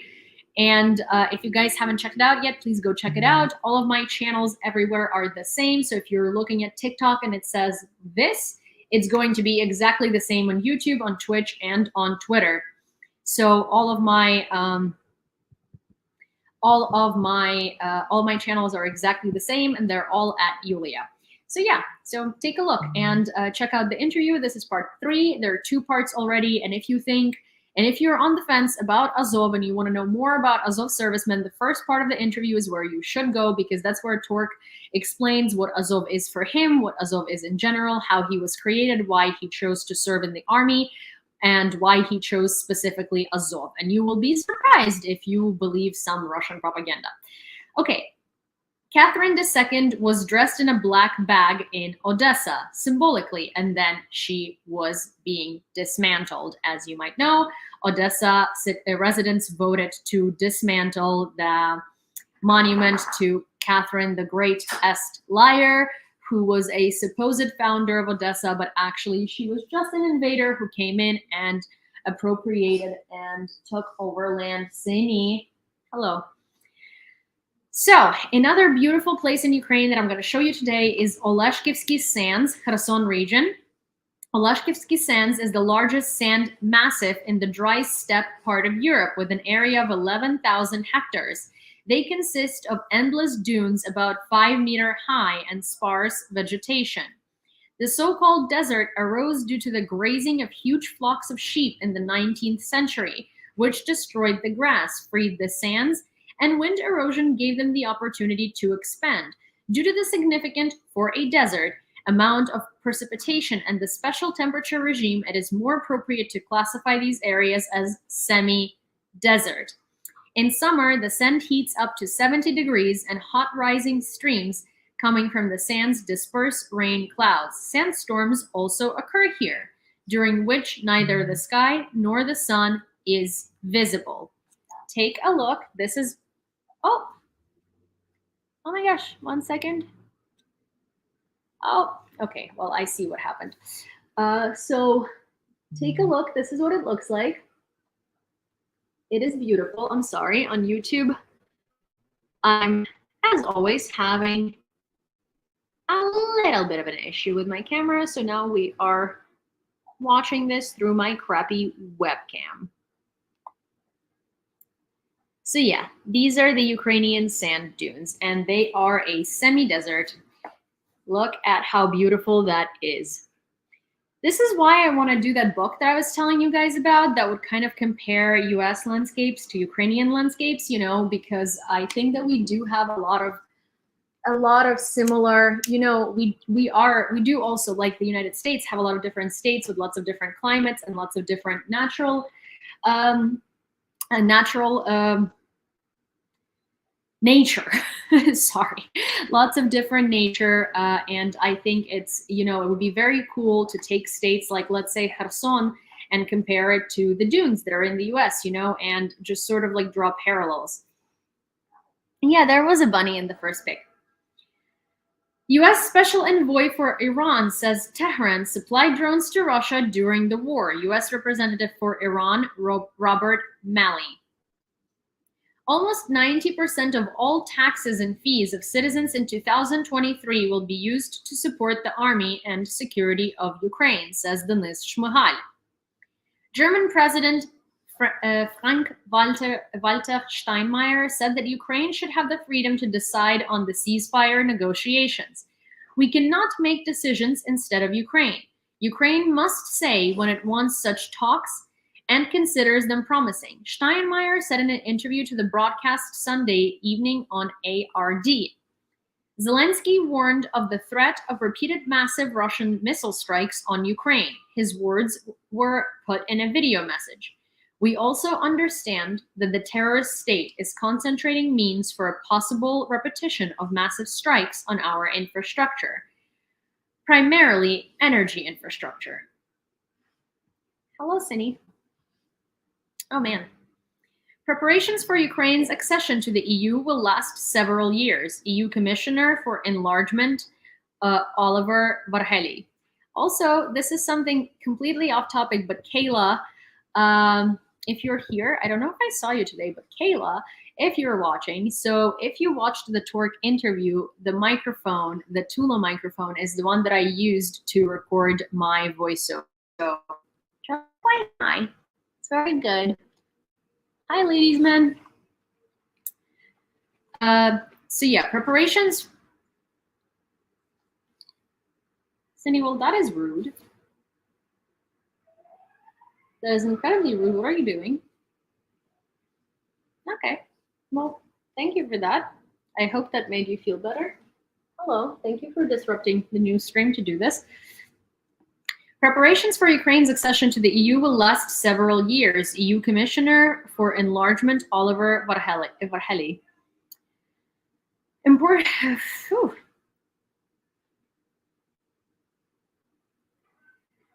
The main thing for today is almost 90% of all taxes paid by individual and legal entities of Ukraine in 2023 will be directed to the needs of the army and the security of the country. The European Commission will announce an aid package for Ukraine worth 18 billion euros for 2023. Prigozhin, PMC Wagner, announced the creation of militia training centers. So let me remind you that they have just opened headquarters the other day, and now it's militia centers, training centers, so in multiples. Kyiv gave Bulgaria a list of weapons they could give us. The U.S. nuclear submarines USS Rhode Island with Trident missiles entered the Mediterranean Sea.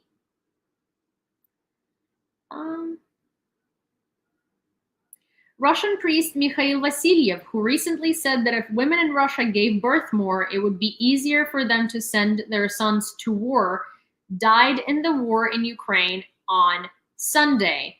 So there is a priest in Russia, okay, that was propagating kind of misogyny. Well, I mean, obviously.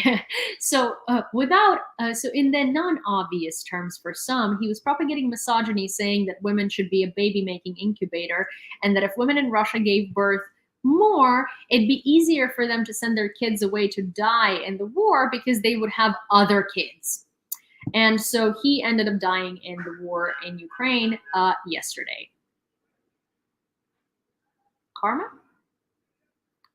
How poetic.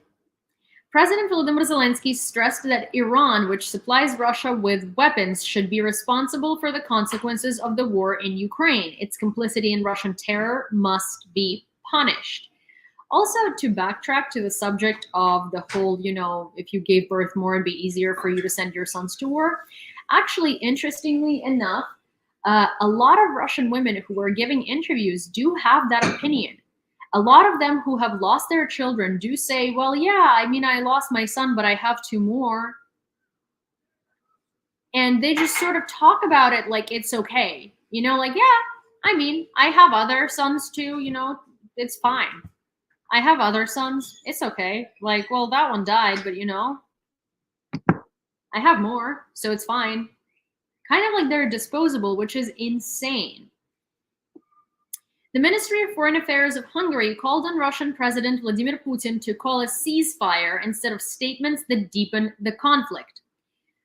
Ministry of Foreign Affairs of Hungary. So Hungary is finally starting to see that they can't anymore, that they can't really partner up with Russia anymore because it's not useful for them anymore. We do not consider statements that deepen the military conflict to be correct. Instead of such statements, an immediate ceasefire and peace negotiations are needed. The Foreign Ministry said in response to Putin's statements that Poland, Romania, and Hungary may also have territorial claims to Ukraine. This is reported by Index, according to the European Pravda.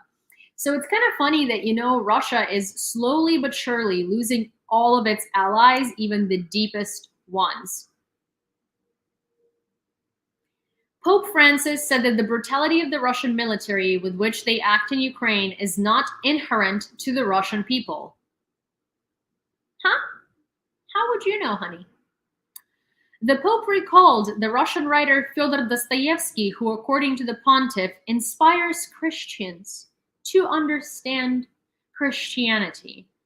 I have a great affection for the Russian people as well as great affection for the Ukrainian people, Francis said. He also said that in his childhood, he knew a Ukrainian priest who taught him to serve during the Ukrainian liturgy. He said this in a conversation with journalists on his return from Bahrain. This is actually an incredibly damaging statement coming from him because, well, it's simply not true. Russians are inherently taught to do these things because those things were celebrated during World War II. Those things were never punished, they were celebrated, they were encouraged. Russia is also a country. What do you mean violence in Russia is not inherent? It is. Russia recently came up with a law that if you see a child being abused by his parents, you can't report it anymore because it's between the child and the parents. And a lot of parents do spank their children, but I mean like brutally, aggressively spank their children. That's statistics. Another thing is also, в мене немає досугу, в мене немає вільного часу. Насправді, в мене просто немає часу дихати. Тому, на жаль, у мене, напевно, не буде часу подивитися відео. Ви можете мені його підсумувати, якщо маєте бажання.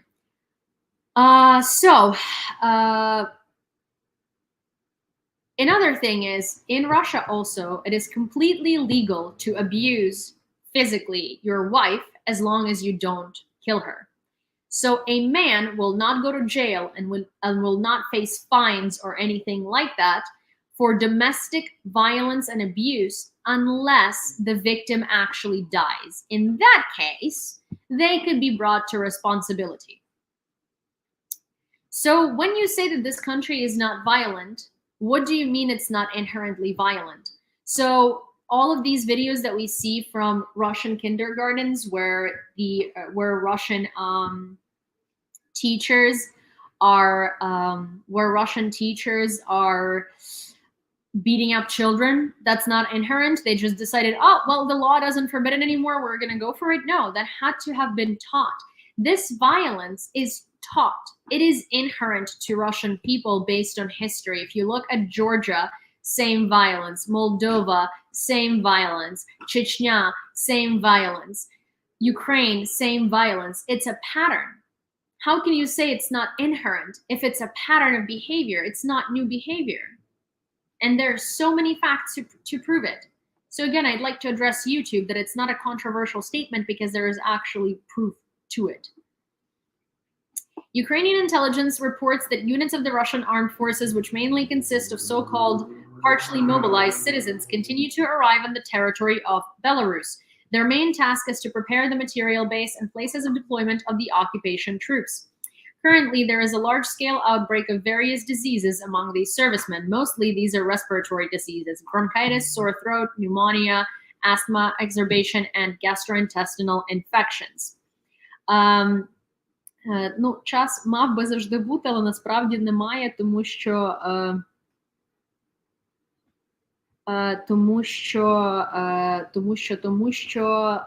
у мене справді я лягаю спати в 4-5 ранку, прокидаюся в 9, тому в мене зараз це дуже туго з часом. Also, let me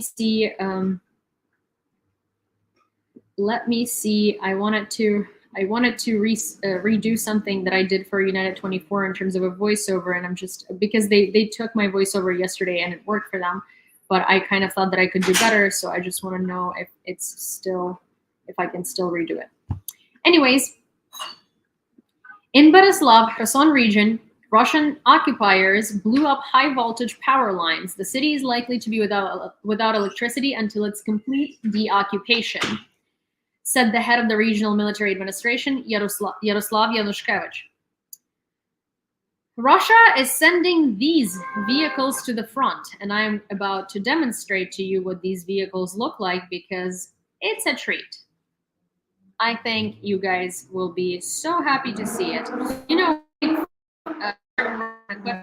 they choose to New York, wanna be a part of it. New York. But yeah, let me show you, because, you know, we always kind of we are always surprised and shocked at the vehicles Russia decides to send to the front, but I think these are something new.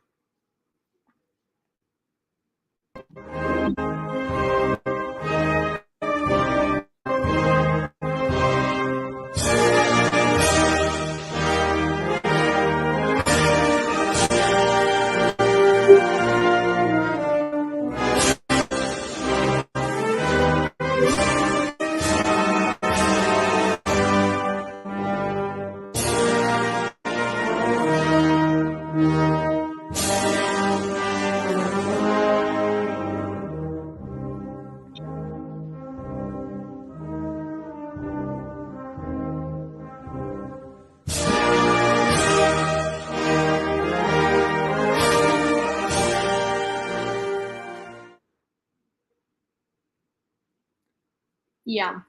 Can we just appreciate the modern technology that comes with these lovely vehicles? I'm sure you know. I'm sure that we haven't seen these in in militaries worldwide for a long time, not because they're outdated, not because this is a crappy super old Wazik that's like older than, I don't know, probably like 2 times my age. But you know, it's because it's just such modern technology, and as Taz says, the art of engineering, that it's so incredibly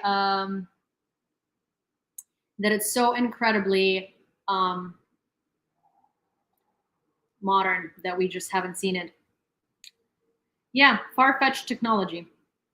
The Wall Street Journal, citing sources, writes that U.S. National Security Advisor Jake Sullivan has been in talks with Putin aside Ushakov and Russian Security Council Secretary Patrushev in recent months. Sullivan has been doing this to reduce the risk of escalation and keep the channels of communication open. They did not discuss the settlement of the war. Yeah, because, well, they shouldn't without Ukraine. They shouldn't do that without Ukraine. At night, the center of temporarily occupied Donetsk, the building of railway administration, caught fire. Locals write that there were 6 arrivals, their strikes,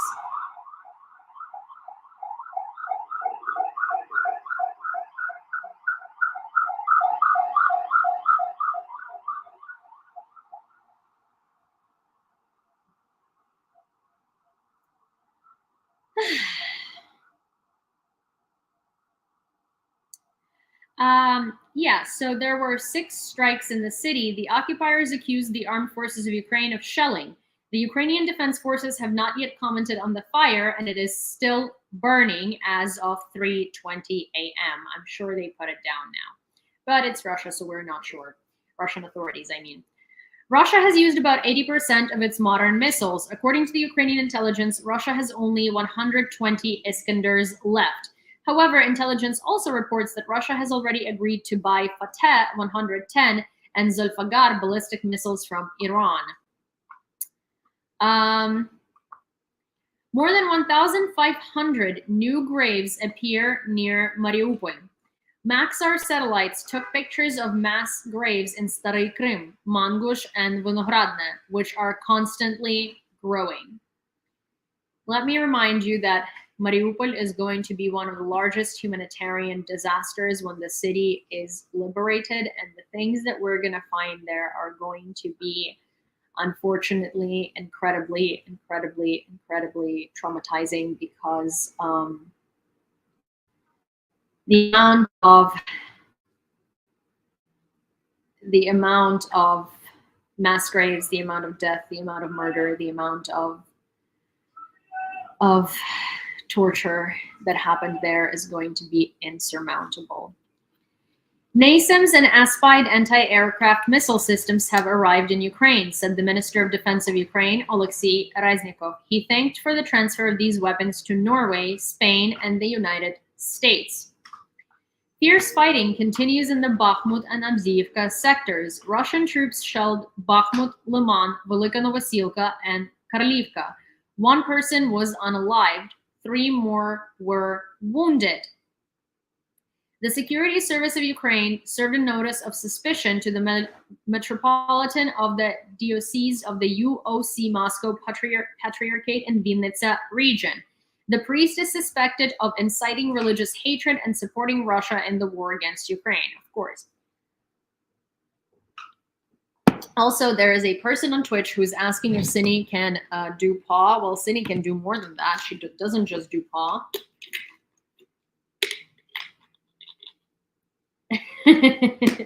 Cine, she is actually an incredibly patriotic dog, and I want to demonstrate it. Sit. Sit. Hey, sit. Cine. Sit. Come on. Sit. Slava Ukraini. Slava нації. Пиздець Російській Федерації. There you go. You know, for those of you who don't know what Cine can do, Cine is from Mykolaiv. You know, she is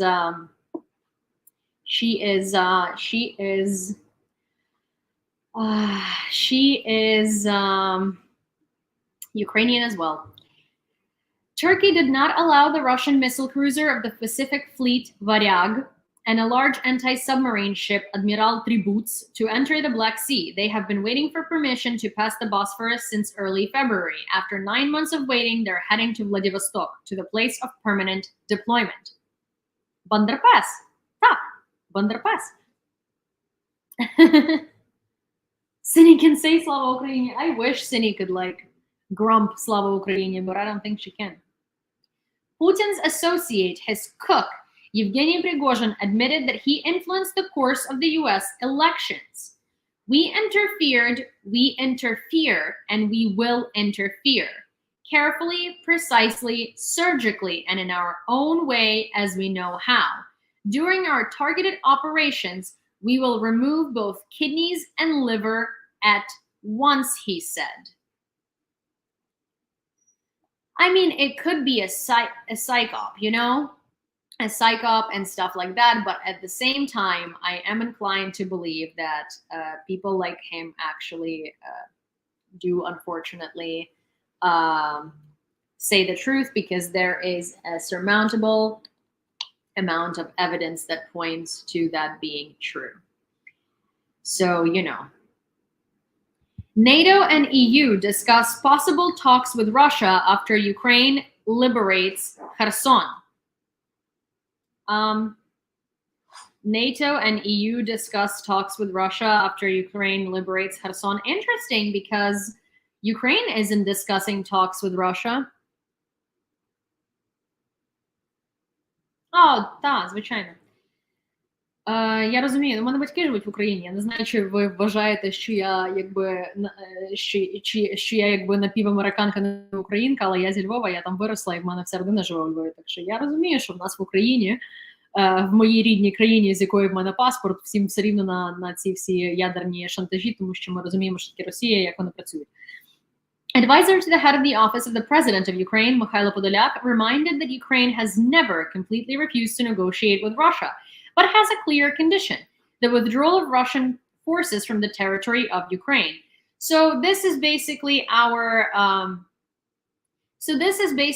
our version of, you know, the United States privately asking us to show people that we're open to negotiations. Well, we're obviously not open to negotiations with Putin. We're not open to negotiations while Russia is on the territory of Ukraine. But Podolyak came out and did say what, you know, the United States asked him to say. He said, we were never against it. We are just not going to negotiate with this president, and we're not going to negotiate until Russian troops leave our territory. The state enterprise Antonov announced the construction of the second Mriya. If you remember, Mriya is the largest in the world commercial airplane, and it has been destroyed by Russians in the very beginning of the invasion. The construction cost is estimated at 500 million euros. German International Airport Leipzig-Halle will help raise money for this. So they're now building the second Mriya, and let me remind you that Mriya means dream in Ukrainian. And so when they destroyed that aircraft, it was symbolic because they were trying to destroy our dream. Turkish Defense Minister Hulusi Akar said that Ankara will propose to extend the Black Sea Grain Initiative for another year until November 2023. Ukraine received the first batch of generators from Lithuania, the Embassy of Ukraine in Lithuania. Yesterday, the Russian invaders destroyed the Palace of Culture in the city of Huliai-Pola, Zaporizhia Oblast. The modernist building, built during 1982-1987, was hit by an enemy rocket. And the city is the birthplace of the legendary Ukrainian anarchist Nestor Makhno, and it's just 70 kilometers away from Zaporizhia. Since the beginning of the war, the city has sustained heavy damage, situated on a line of fire between the Ukrainian army and the Russian invaders. And this is what that looks like today, unfortunately.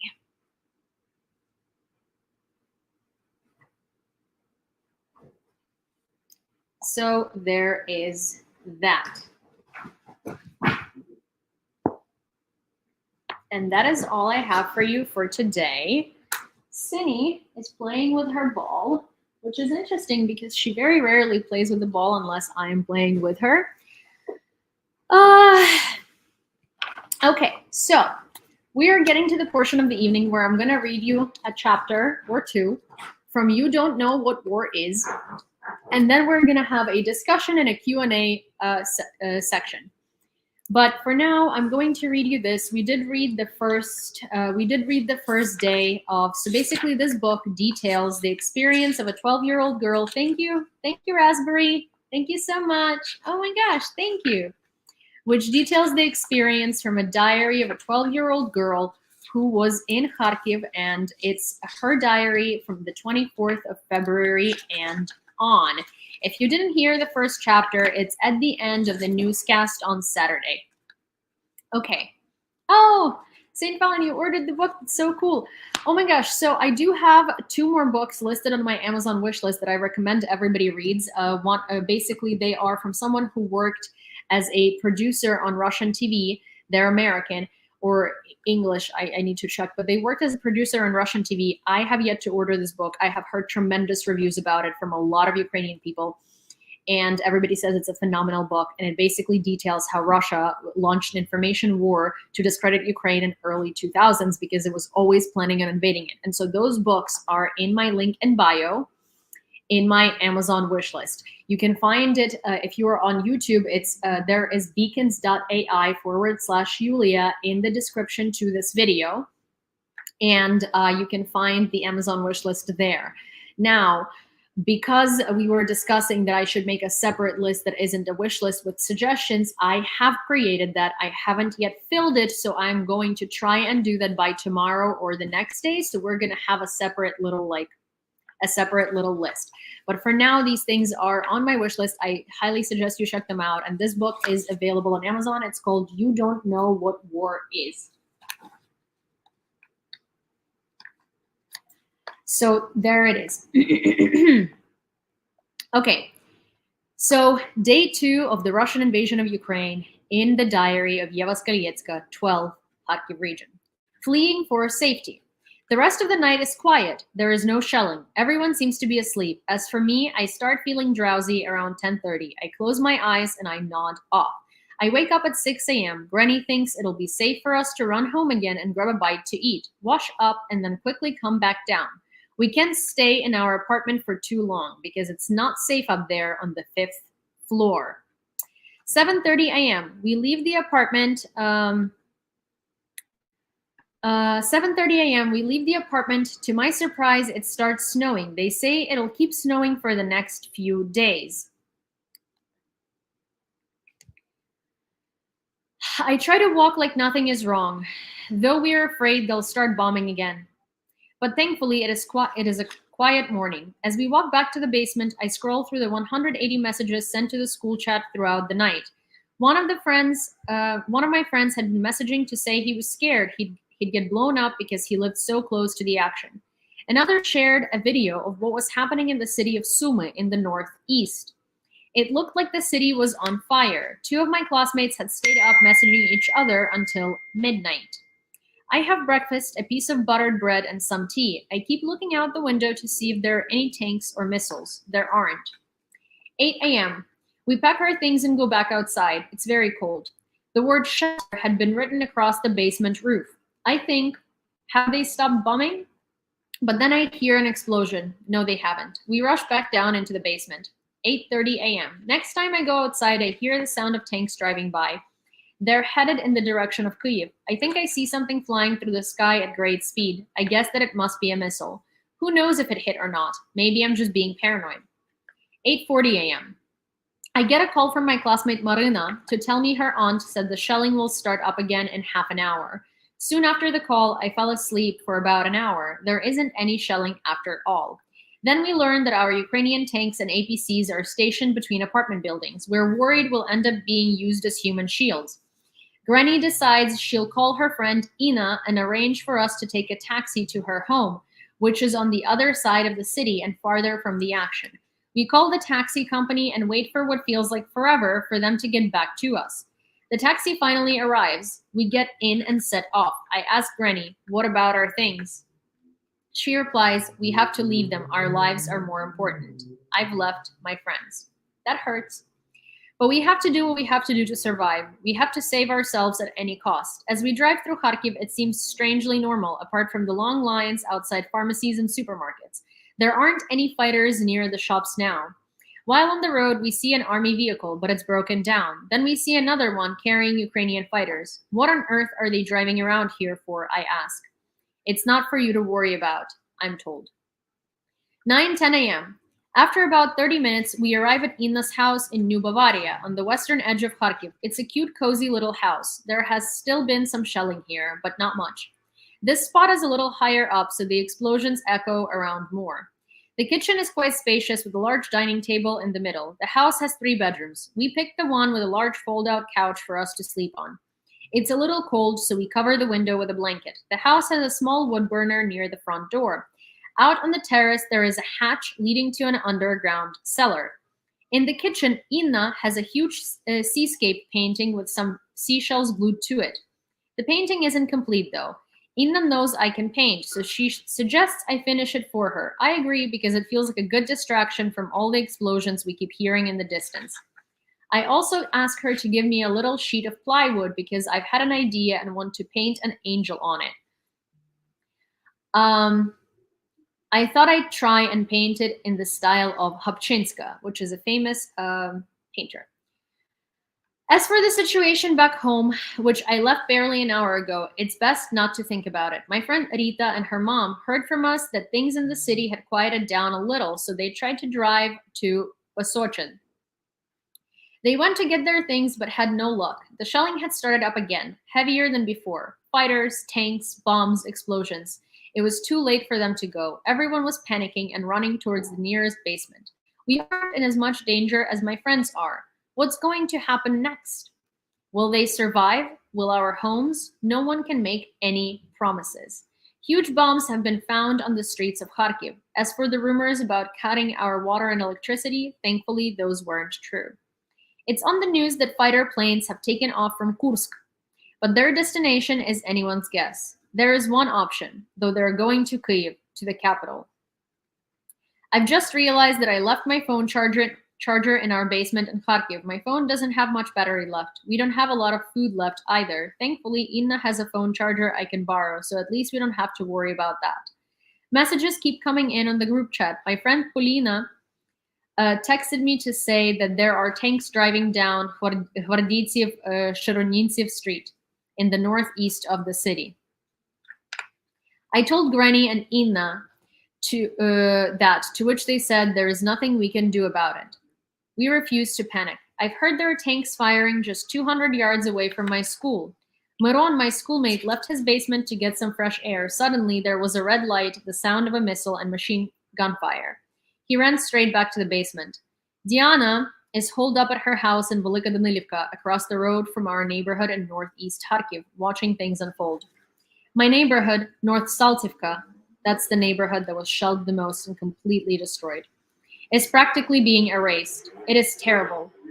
All the little streets I used to play in, the little courtyards, my favorite pizza place, and my school, it was all so beautiful, such an awful shame. And for what? The tall block of apartment buildings at 60 Natalia Uzhviye Street was blown up by a missile. I saw that building. It was fine when we were on our way to Inna's. When I learned that it was destroyed, I got chills.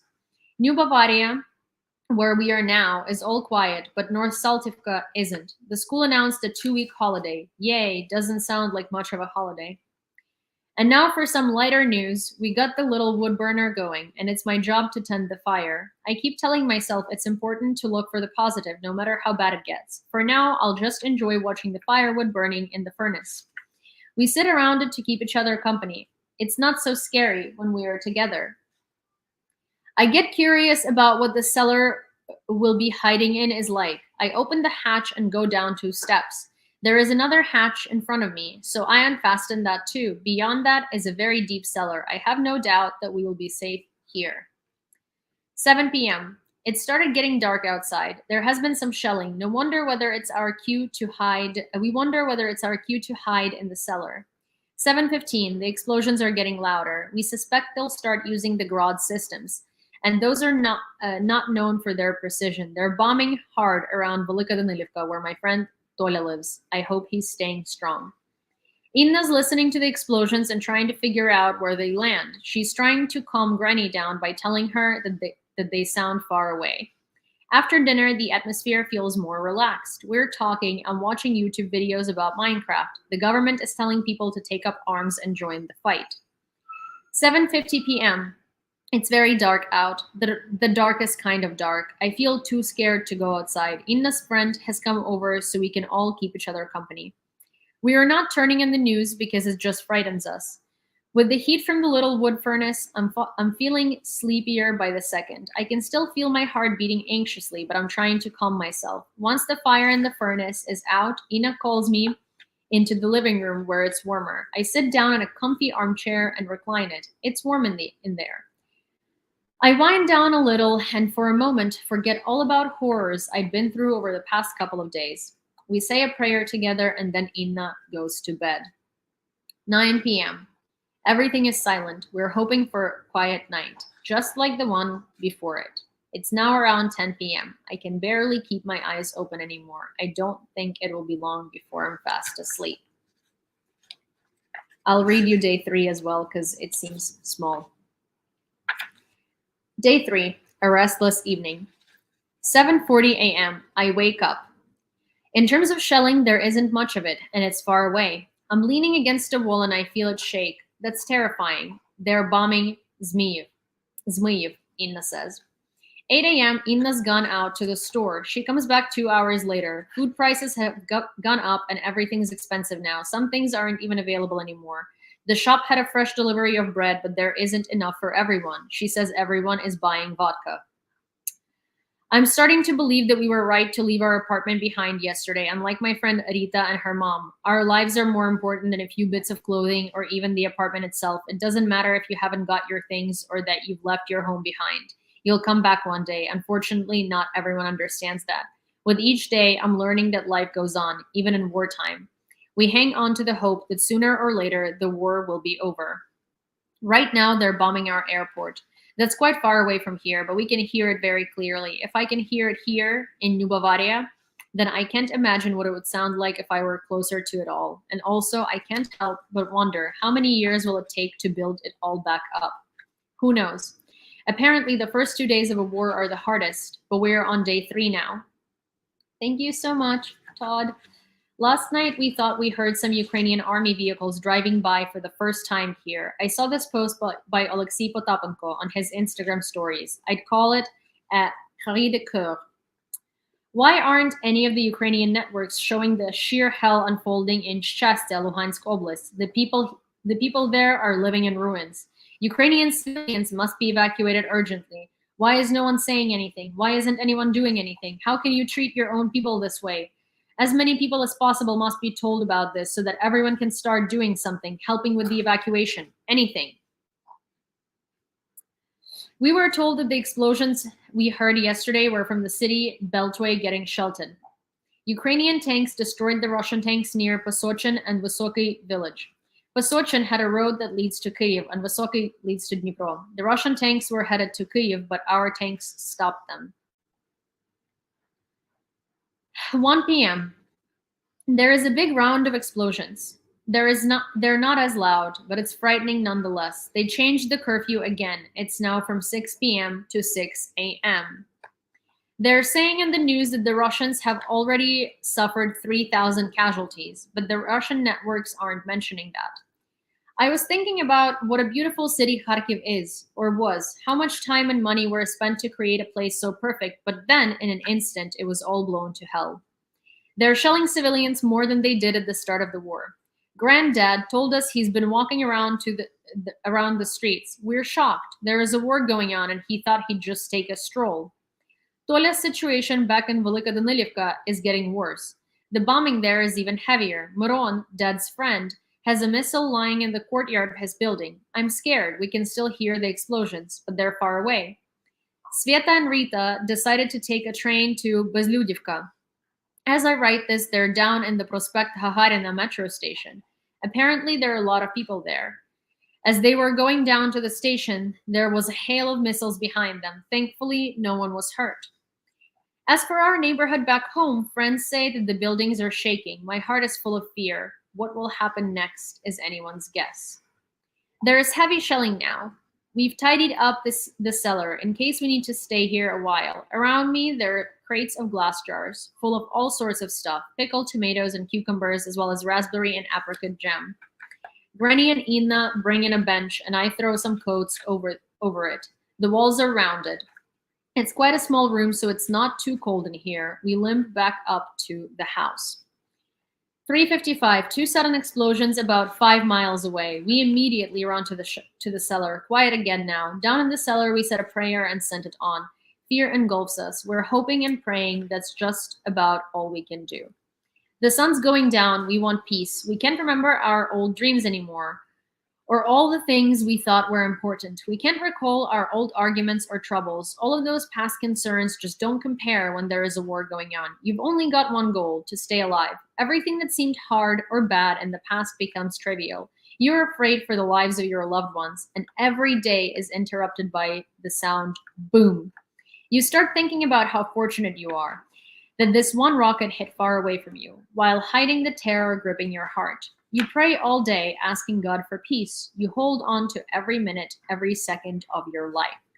We keep calling all of our friends to check up on them, and we realize that the Russians are shelling all over Ukraine. The news is now saying there is a full-scale war going on. The words full-scale are frightening. They put fear into your souls and across the entire country. My soul is screaming. I'm hurting, but I must carry on. Stay safe and hope that the war will be over soon and we will have peace. I want to take something to calm my nerves, but more than that, I wish this was all just a terrible nightmare I could wake up from. Hey, Wolf, what are you doing? No. 5:40 p.m. It's dark outside. We get a call from Granny's friend Nela. She says there is a Ukrainian tank stationed just outside a nearby kindergarten, and that it keeps shooting at something. Then we get a call from my teacher at school. Sunny? Hey, no.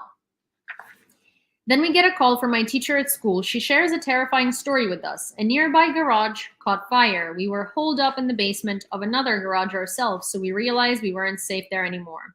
We decided to run over to the school basement. As we were running, there were missiles flying just above us. We ran for our lives. Thankfully, we managed to get there without anybody getting hurt. I was very scared for her. She's my favorite teacher. 6:57 p.m. Inna made zapiekanka for supper, and we had it with some raspberry jam and mint tea. I calmed down a little, but then there were more explosions. We were told it was our guys shooting towards Russia from their positions on the city beltway. There is constant noise from all the planes and missiles. This time last night, it was all quiet, but tonight it's deafening. Apparently, a group of saboteurs were caught in Kharkiv. They were trying to rig the streets of Kharkiv with explosives. As I write tonight, I don't feel much hope. Once the shelling died down, Inna called me into her room. It was a small space with a single window, but it was the safest room in the house. She turned on a little yellow nightlight. The rest of the lights in the house were turned off to keep the planes from spotting them. I prayed things would stay quiet until morning. At that very moment, they started bombing the beltway, and there were planes flying around. I tried my best to stay calm, but ended up having a little panic attack after all. I was struggling to breathe, and I felt like my chest was being crushed. They were bombing. We were sitting. I thought it would be safer if I lay down. Even though the shelling was far away, Granny spotted a searchlight from the window and insisted on going to the cellar. I went with her. Ina refused to join us because it had become quiet, and she was worried that if the house were to collapse from an explosion, we would be trapped without anyone knowing we were down there. 7 p.m. We're down in the cellar having some tea. I called out to Inna to fetch my notebook so that I can write things down as they're happening. Things are letting up, and I'm starting to relax a bit. By the way, Rita and her mom made it to the train, and now they're safe. I'm sitting in the cellar writing my book using the little light on the phone. North Saltivka is being showered with rockets. After a while, we leave the cellar. It's all quiet, heaven for my ears. We spend some time in Inna's room, but then we go to bed. So that is it for today, and we're obviously going to, so I think we read 2 chapters. Oh, thank you so much, Todd. So I think we read 2 chapters every day during the newscast. I think that's a pretty good idea, and I think that's the decent amount of chapters to read, and we're not going to go through the book too quickly. So let me know what you think. I think that's probably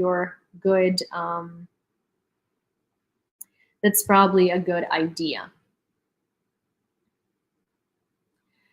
So what do you guys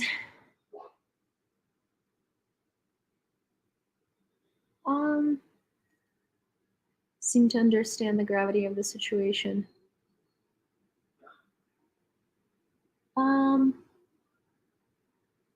The name of what Netlin? Of the book? It's called You Don't Know What War Is.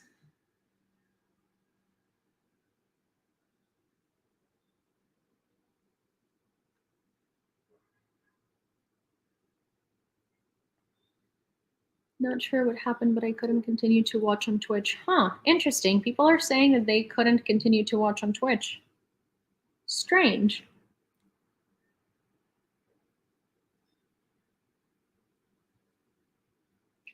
So yeah, if you guys have any questions, suggestions, or anything like that, please do let me know, and we can discuss, because that will be our Q&A.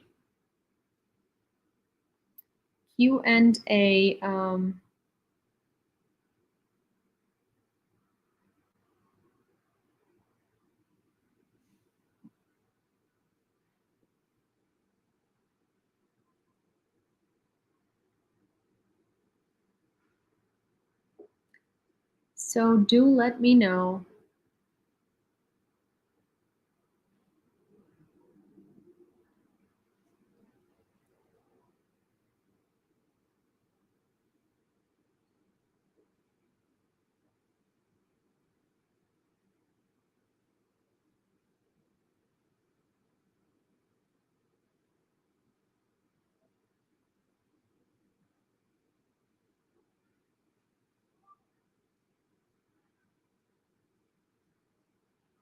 PS5 time. Okay. Gotcha.